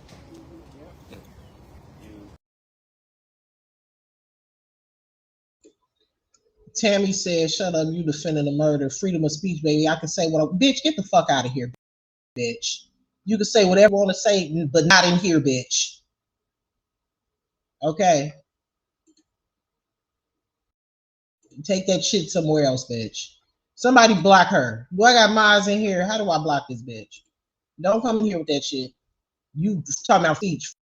Freedom to get your ass the fuck out of here. Get her out of here. Find somewhere else to go, bitch. How do I block her? Let me Try see. to just be yourself. Did I block her, y'all? Just because you're not in I'm not suit freedom of and speech. tie Shut the or fuck up. Get your ass up out slacks, of here. dress shoes, I guess you're labeled a thug all the time, right? Yeah. Your hair's not neat. I guess everybody don't have their own ways about being who they can be later on in life or right then to make themselves become who they're gonna be. Well, our baby will never get that. He'll never get that. Just like his mom says. Just be killing me. Always want to come in black spaces. Talking about minding our fucking business. Talking about some freedom of speech, baby. Take your ass on to somebody else's channel that want to hear that shit. And get your goofy, raggedy mouth ass the fuck up out of here. You see who's in here and what we talking about. So why would you come over here with that bullshit? Talking about freedom of speech. Get your stupid ass out of here, goofy bitch. Would never see. Speak your ass on up out of here. What he could have been, where he could have been, what he would have brought for us as family. Motherfuckers always talking about freedom of speech and trying to quote constitutional laws and can't fucking read. Get your redneck country ass the fuck out of my chat, bitch. We got a lot of faith. We appreciate everyone out here all the time because if you don't stick up with each other, we all will fall. We all will fall. We need to really look at this, take another look at the system because something's not right. It's not. I mean, what did you all see? You see, what did you get? Not guilty. How? You how? Who? What jury? Where was that jury from? You got once again a little boy. Little boy. Yeah, he's kind of tall. He's 5'8", 114, 114 pounds. Got a guy that's 200 pounds on the swim team. Swim team. Breaststroke, right? Yeah, they won the championship. Yeah. What championship my son won? 5'8", 214 pounds. I don't know if you all saw now the dad wasn't that big, but if you guys saw Andy Chow, that's a big dude. Andy Chow, that was a big dude. Let me see. We have to educate ourselves on the political officials at the local levels. Yeah, and then more people have to get out to those polls and vote on the people that are going to be overseeing their communities as well as these judges. You know what I'm saying? You have a lot of people that take a lot of that are more serious and consistent with voting in presidential elections, but they're not paying attention to these judges that are and politicians that are put in place in their local communities, aldermen and mayors, and you guys have to get out there and vote. Nola say yes, we saw. Reach one, teach one, we perish for lack of knowledge. Yes, that is true. I'm not. The dad is very low. I don't know if I'm going to continue. I want to hear the mom is a little louder. I give my money to feed to be a doctor. Good, loving. Yeah, it's tough. Yeah, that's tough. Listen, go ahead. That is a tough question, and the reason I say it's very tough is yeah, I'm gonna stop it here, you guys, because even I'm kind of having trouble hearing it. A little commentary on something I can't really hear. Let me see. And the prosecution messed this up with the charges, just like George Zimmerman. Now that's what a lot of people are saying. I think you pronounce your name Isha. That's what a lot of people saying, that the prosecution should not have offered just one charge, which was murder. They should have also had manslaughter put on the table. Welcome in, Riri. But I just played the press conference where they didn't offer anything or put anything else on the table because there, in their opinion, was no other charge appropriate for what Rick Child did. And I agree with that. But I also agree with what you're saying, Isha. He would have, I'm almost positive if manslaughter was on the table, which would have been, matter of fact, I don't want to, let me not misspeak. Hold on 1 second. I believe that, I think that is no malice. Am I correct in saying manslaughter would be, yeah, that I'm correct. So I just looked it up. Manslaughter, the crime of unaliving a human being without malice, afterthought, or otherwise in circumstances not amounting to murder. So the reason that was given as to why Chow was not convicted of murder is because in the case of murder, malice has to exist. And so what the jury is saying is that they were unable to prove malice, which is a hard thing to prove. So if manslaughter would have been on the table, that means that if the only thing that they couldn't prove was malice, that he, I'm sure, would have done some time. Hold on 1 second.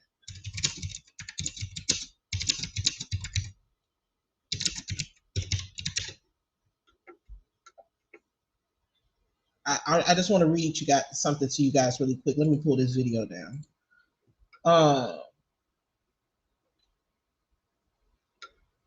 Let me read some of these comments really quick.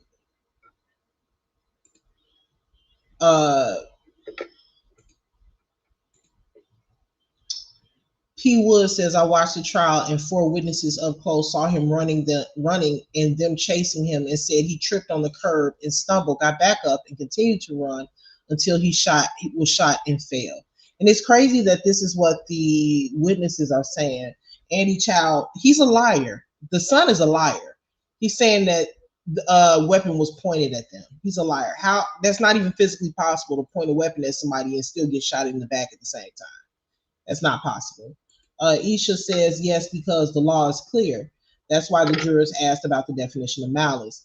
They should have charged him with reckless homicide or manslaughter. That should have been put on the table.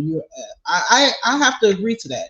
Even though I believe that what he did was murder, when I think about how the law works and how things have to be proven beyond a reasonable doubt in the United States and in the justice system here, I wouldn't have wanted him as a prosecutor to walk free. So I would have put other things on the table. So I have to agree to that. Tinker says judges, councilmen, sheriffs, clerks, mayors, these people's political all the way to Washington, D.C. I agree with that. Mabdu says the prosecutor knew exactly what he was doing. He and the defense came to an agreement that there would be no lesser charge. That speaks volumes. So let me read this. So Mabdus says, how wasn't it malice? He was shot in the freaking back. Now, I asked ChatGPT, okay, how hard is it to prove malice in a murder case? ChatGPT says in a murder case, proving malice can range from fairly straightforward to very difficult depending on facts. Generally, malice means the defendant intentionally committed an act with a conscious disregard for human life or intended to cause death or serious bodily injury. The exact legal definition varies by state. Statements made before, so you know what? How about this? Hold on.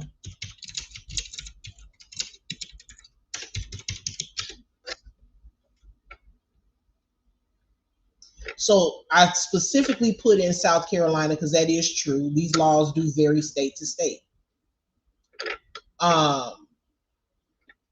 So let me read. It says, in South Carolina, malice afterthought is a required element of murder, and proving it often one of the prosecution's most important tasks. South Carolina courts generally define malice as, this is the definition, the deliberate intention to unlawfully take the life of another person, or a reckless disregard for human life, showing a wicked or depraved spirit.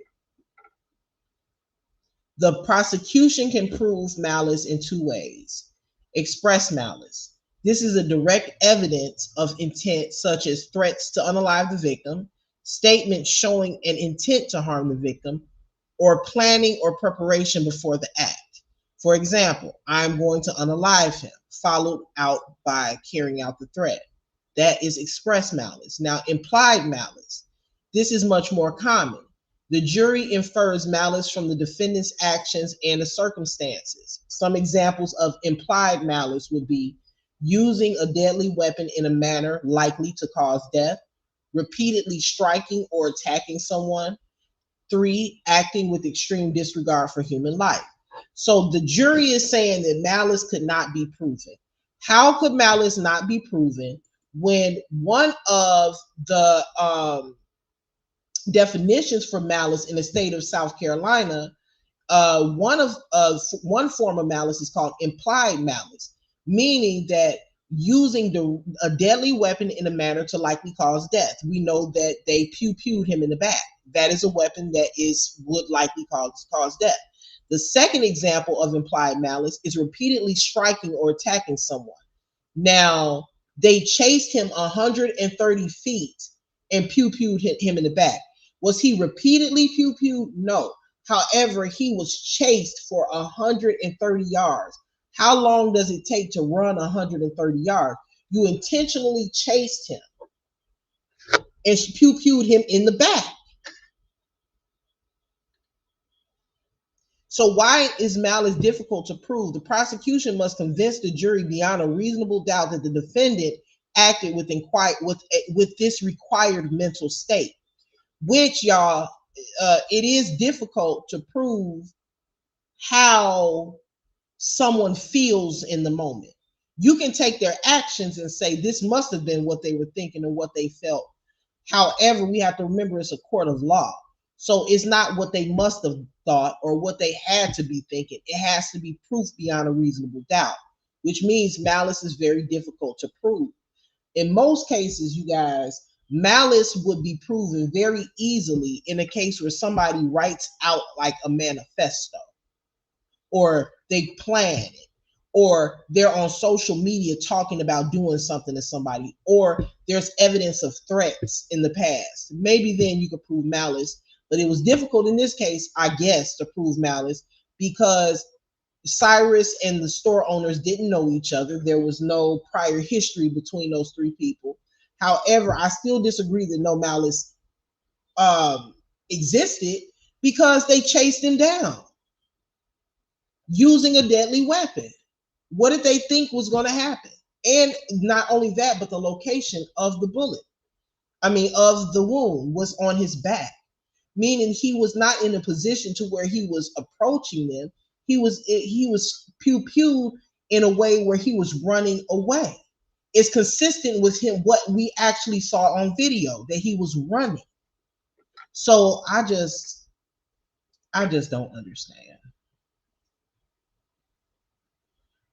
Neo said, you know what, Neo, I'm about to end it in a couple minutes. I'm gonna let you up, but in a couple minutes I'm about to end it because I said I was gonna get off at 9. Let me drop the link. I got a couple minutes, so I'm gonna let you up. They good with the mess until he does it again. In his eyes, he is untouchable. What will stop him moving forward? Exactly, especially because the law told him that it was okay. So the premise of this live, you guys, really was to talk. I wanted to incorporate this. Excuse the siren in the back, y'all. I wanted to incorporate the Rick Child situation with the Karmelo situation because in both situations there is a question of the jury. Okay, so what's up, Neo? Hey, I ain't gonna keep you up here too long. It's just I'm driving, so I can't text no more in the chat. But real quick, I got a question. All right, so let me tell you just something that kind of like blows me a little bit about this case.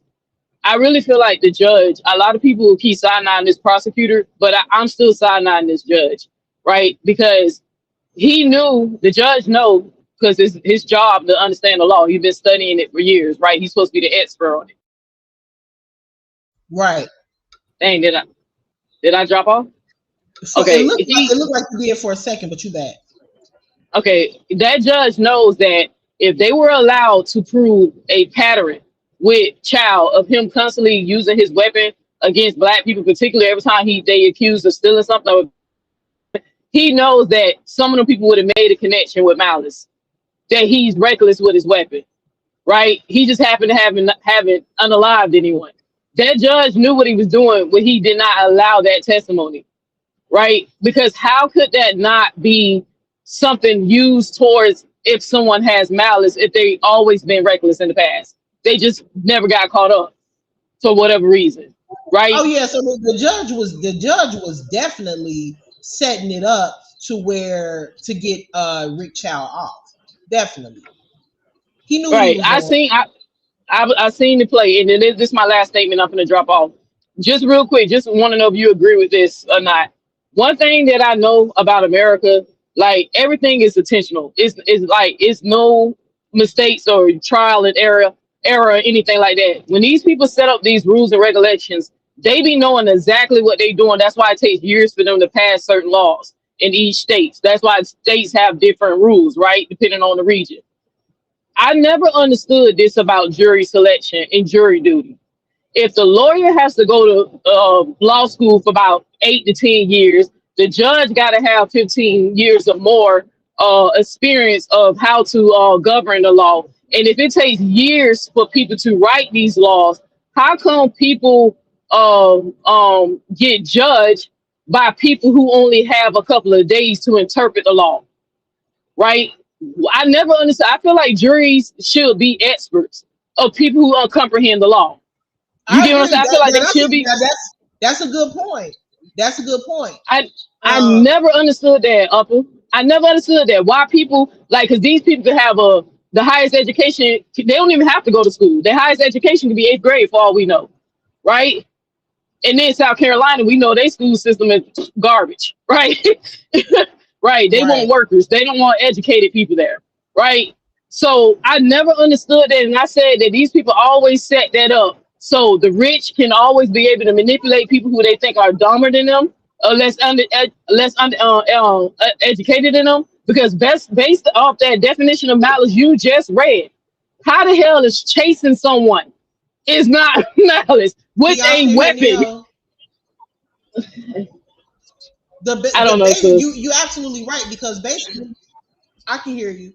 Basically, what I read as far as the definition of malice is exactly what Rick Chow did.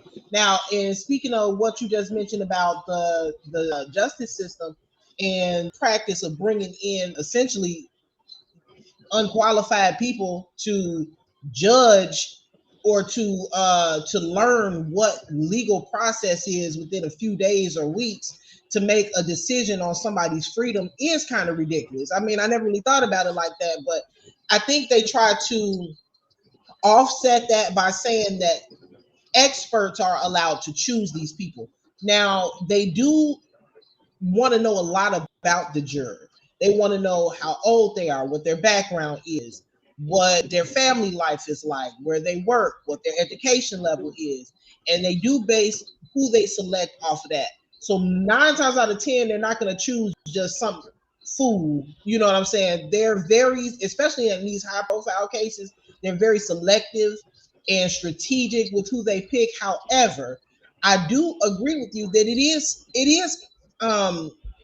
interesting that you have these people that go to school for years and years and years, and anybody that studies law or has studied law or knows somebody that studies law, they'll tell you that as they go, and that's why they call it practice. When you open up a law firm, they call it a practice because you never stop learning in law. You never stop learning. You're constantly picking up things. You're constantly learning new laws are constantly being made. It is a profession that you will never perfect. So to choose essentially lay people off the street and allow them to judge or come to a verdict based off of a few weeks of what they've learned is outrageous. But that's how the United States works. It is some people that agree in the chat with you, and there's some people that don't agree. I'm trying to read. Yeah, I can't even see the chat. But somebody in the chat says definition of malice in South Carolina requires afterthought. Okay, so that is true. However, what I read when it comes to implied malice says that using one of the example of malice is using a deadly weapon in a manner that's likely to cause death.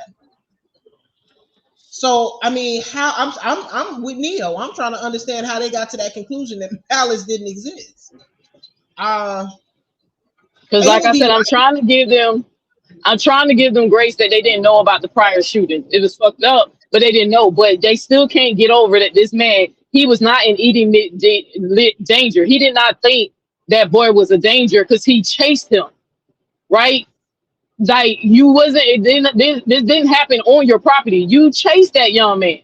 Right. He was running from you, so you were not in danger, and then you didn't even know nothing about that gun until after they searched him and found out he had a weapon on him. All the witnesses said he did not even point a gun. He got shot in the back. You feel what I'm saying? Like right. these people, they knew what they.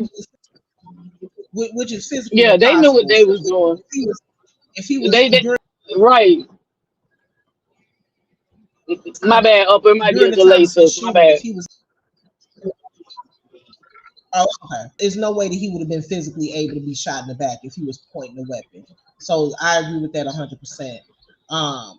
Somebody, I'm about to end it in a minute, but I agree with you 100%, Neo, about the process of even having a jury in the United States seems a little backwards. So that is actually a really good point.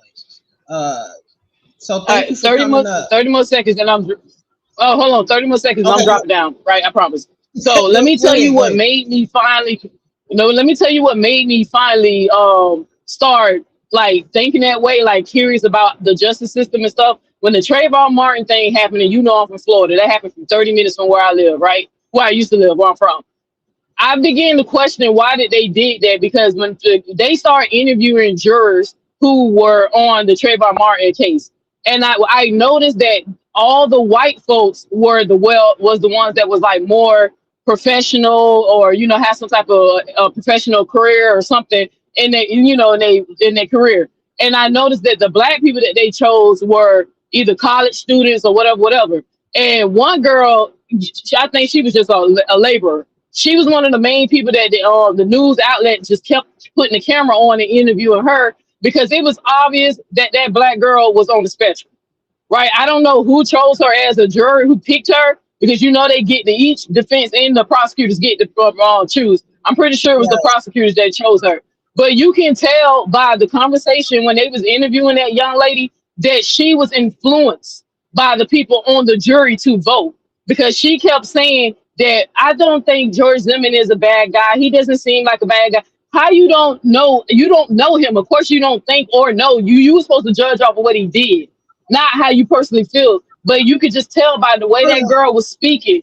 It was a black girl that she just kept saying, I don't think he's a bad guy. You don't know this First of man. all, that should never been said, because what you think is not should not be incorporated in what the outcome of the decision is by the jury. But let me answer this question. To truthfully speaking, says you ignored my message, Upper, when I expressed the same sentiment. Let me explain something. I don't know if you're noticing, truthfully speaking, but there are several people that are commenting in the chat, and I don't read every single comment because that's impossible for me to do. So I have read some of your comments though, but if I did skip over a comment, it surely was not intentional, and I'm not trying to ignore anybody. I do my best when it comes to reading comments, but not only am I reading comments, but I'm also on other tabs. I'm playing videos, I'm reading Chat GPT, I'm doing other things. So I'm not strictly looking at my chat. There's several people in here whose comments I have not read all of them. There's several people in here who have made several comments, and I have not been able to read every single one. So if I missed one of your comments, it was definitely not intentional. So I do apologize for that. Thank you so much, Neo, for coming up. You added a lot of Hey, value. thanks for letting me out. No problem. Thank you so much. All right, peace. Bye-bye. Let's see. What?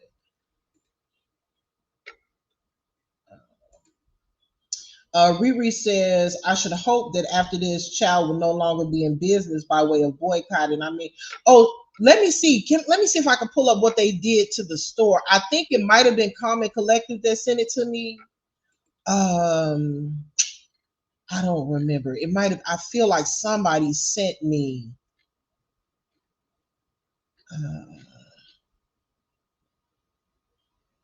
Let's see. Let me play this. Hold on. Let me see if I.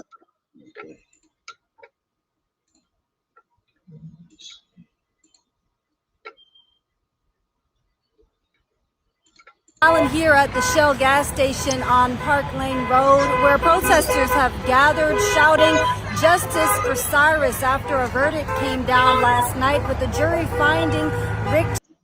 Let me read this. Chow isn't in business anymore because dummies burnt his business down.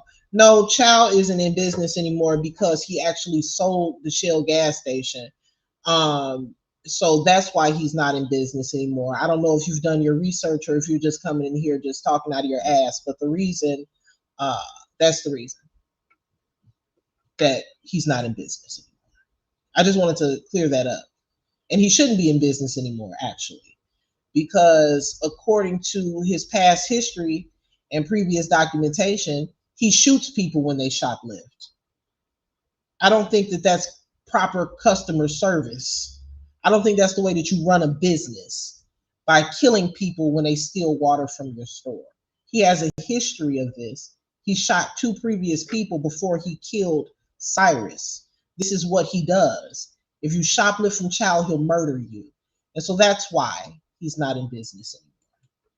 So let's go ahead and finish playing this. Chow, who was charged in his murder, not guilty. And Cyrus Carmack Belton, he was shot and killed outside the Shell gas station in 2023. And protesters here say that the system has failed them. And so they'll be out here until the late night hours. Dear, when the store was vandalized, it no longer belonged to him. He sold it. It wasn't his anymore. So I don't think that you've done the proper research. No longer his Shell gas station. He started protesting late last night, and we'll continue to bring you more coverage. Lena Allen here at the Shell gas station on Park Lane Road, where protesters... And let me ask you something, Matt Thacker. How do you know that he pointed a weapon at him? Because Andy Chow said so?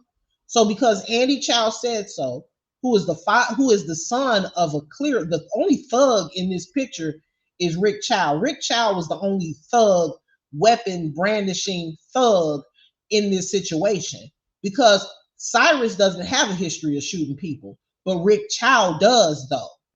So how do we know that Cyrus pointed a weapon at Andy and Rick Chow while they were pursuing him for 130 feet, by the way, for no reason, by the way, because he actually didn't steal, by the way. So who's the thug here? And who was brandishing an illegal firearm here? Only thing they can prove is that he had a firearm on him. But what we do know is that he was shot in the back. If I'm pointing a firearm in your direction, does a bullet get in my back? So what you're doing here is you're taking the word of murderers and thugs, because that's exactly what Andy Chow and his son and Rick Chow are. Murderers and thugs who have a history of shooting people at the Shell gas station. And that is who you're going to listen to? If it were an African-American person who had a history of shooting people, would you be listening to them? Would you take their word? Would they be credible? But in America, you can have a history of pulling weapons out, people beating up women in your store and killing kids. But in America, you're still considered to be credible, according to Matt Thacker. Have gathered shouting justice for Cyrus after a verdict came down last night with the jury finding Rick Chow, who was charged in his murder, not guilty. And at 14, but the point that I'm making, Matt Thacker, is that you're focusing on the wrong aspect of this case. You're saying when you're 14, you shouldn't be running around with a firearm. And when you're and you also shouldn't be killing people over a bottle of water. Which situation here is more intense? Which one is more relevant? Which one makes which Which scenario here matters more? Does it, okay, he had a weapon on him. Who knows why? We don't know what neighborhood he's from. We don't know what area he's from. We don't know why he felt like he needed a weapon. You don't know anything about this 14-year-old boy who's probably from one of the worst areas, according to several reports in Columbia, South Carolina. But when you get people who have no idea, don't know anything about the culture, and they're living in some all, Caucasian class community, you have no idea what he had to do day to day and why he had a weapon on him that he shouldn't have. But that's not the point, because see, the jury had to prove beyond a reasonable doubt. They had to have proof beyond a reasonable doubt to convict Rick Chow.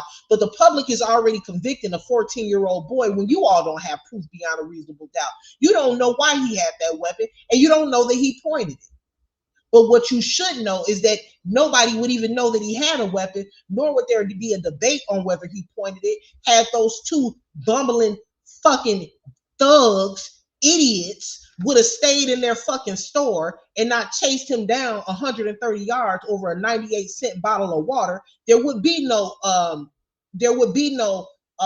debate on whether or not the gun was pointed, because nobody would have known that he had one. Why? Because he left the store peacefully.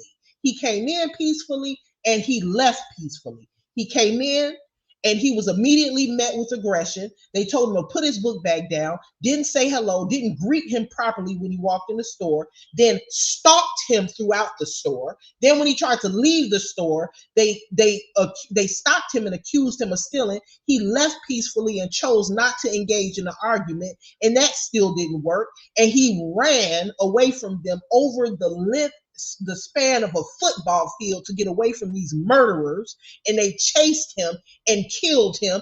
And you in my chat talking about why he was wrong. Get your bitch ass out of here. Your mama is a hoe. Okay? Your bitch ass daddy is a hoe. Okay? Now, get this bitch out of here. Your mama should be mad for having a bitch ass nigga for a son like you. Okay? Now get your whole ass up out of here. Now let me finish this damn video. Don't come in here fucking playing with me. Cyrus Carmack Belton, he was shot and killed outside the Shell gas station in 2023. And protesters here coming in my chat trying to defend this bullshit.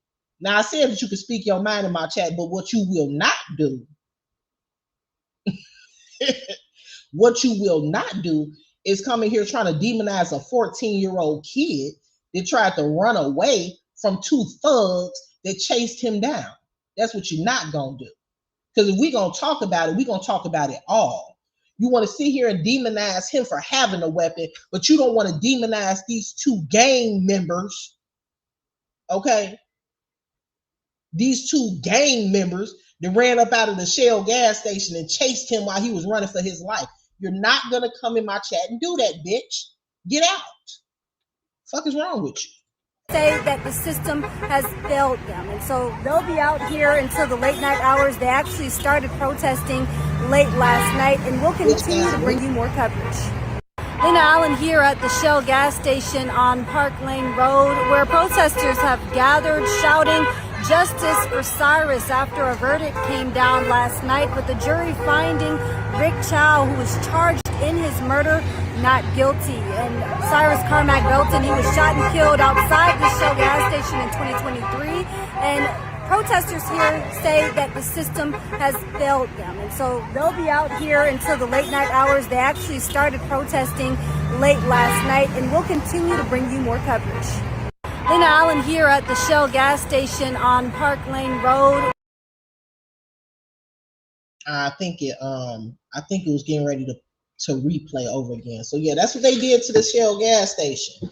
That's what they did to the Shell gas station. And like I said, the whole premise. Upper, nice to meet you, Queen. I need to read a few people. No, I'm just saying that normally I wouldn't do that, but don't come in here. He really pissed me off with that though. Get your ass up out of here with that, because that's what you're not gonna do. Now, if you want to come in here and you want to talk about the situation fairly, okay. But if that's how you feel about about Cyrus, okay. But what you're not gonna do is come in here and talk about what Cyrus shouldn't have done when the man ran over the span of a football field to get away from these crazy psychotic motherfuckers. And you coming in here trying to defend that shit, I'm sorry, you got to go. You got to go. Talking about this whole man. Nah, bitch, your mama mad. Now the premise of this live was really to talk about how I felt, and I want to see how you guys felt about the fact that the jury has been selected for the Karmelo Anthony case, and how you guys felt about that. Like, if you felt that in some way was going to make a difference. You guys heard my opinion. I personally, based on what I've seen historically with Black people, when it comes to these juries, not even the juries, but in general, when it comes to the lives of other Black people, it's very discouraging. And it just seems like from especially after covering this Rick Child situation, it seems like an all Black jury wouldn't even matter, or a majority Black jury wouldn't even matter, because we just watched this situation with Rick Child out here in South Carolina, where there were 7 Black jurors and there was still a unanimous decision to let that man walk free. So my faith in Black juries, I just don't know. I just ain't got that same faith. Okay, I used to in the past. I would have been like, oh, we need a jury of more Black. Nah, but at this point, I just want qualified people who are not biased, who are educated, who are intelligent, who are going to look at this fairly, weigh in all of the evidence, and see things properly. And that's all I want, is qualified, competent people, no matter what color they are. And for right now, you guys know what my stance is on the Karmelo case. I do believe that it was self-defense, and I hope that everything works out in his favor and the prosecutors are able to prove that beyond not prosecutors, but the defense is able to prove his case. Ash Bash says, I think they setting that baby period. Yeah, I like that they trying to set him up for failure. But keep in mind that the prosecution and the defense both have a say-so in the jury selection. It's not just the prosecution. So there's a reason why the defense, those who are defending Karmelo, have decided against certain jurors as well. So it's not just on the prosecution. We have to keep that in mind. Pam Harris said, you told him right, take that racist shit. Take it. And I can't stand when I hate when people are racist and very much so clearly biased, but they try to hide it under logic or whatever. Just say that you are just come, take your mask off, okay? Like that Future song, go mask off, fuck it, mask off. If you are a racist, just say that, okay? Don't come in here trying to mind fucking gaslight me because you got the wrong bitch. Just letting you know. I know what the stereotype is, and you're racist, so I'm sure you think that all Black women are ghetto, uneducated, and everything else. But I'm just here to let you know I'm not gonna read down my credentials, but you got the wrong bitch. Sorry. Anyway, yeah. So if you racist, just say that. Please don't come in here playing with me, because I'm gonna snatch that mask off. Coming here talking about what that 14-year-old boy did wrong. That's a child. Want to hear that shit? All right, y'all. I'm getting ready to go ahead and end this. I've been live for over 2 hours, child. I got to get off. I got things to do today. Thank you guys for joining me, sharing your opinion, whether you agree with me or not. I appreciate you for being here and engaging in the chat and adding value to my platform. I appreciate that. If you haven't already, make sure you hit the like button. Make sure you're subscribed to my channel if you haven't, and also hit the notification bell. Thank you, Isha, for that membership. I really appreciate you. Thank you guys so much, and I will see you guys soon. All right, peace.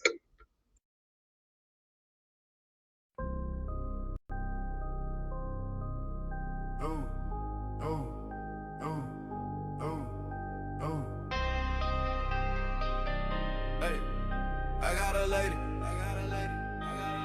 Hey, I got a lady. Hey, name is the upper echelon. She a debater, baby. She can get give it to you straight, no chaser. She got the smarts. She got the heart. She got the heart. She got the confidence. Baby, she the upper echelon. You know you intimidated. Stupid can't play with smart. She got the smart. She got the smart. She got the heart. She got the heart. She got the confidence. Baby, she the upper echelon. You know you intimidated. Stupid can't play with smart. Stupid can't play with smart. Stupid can't play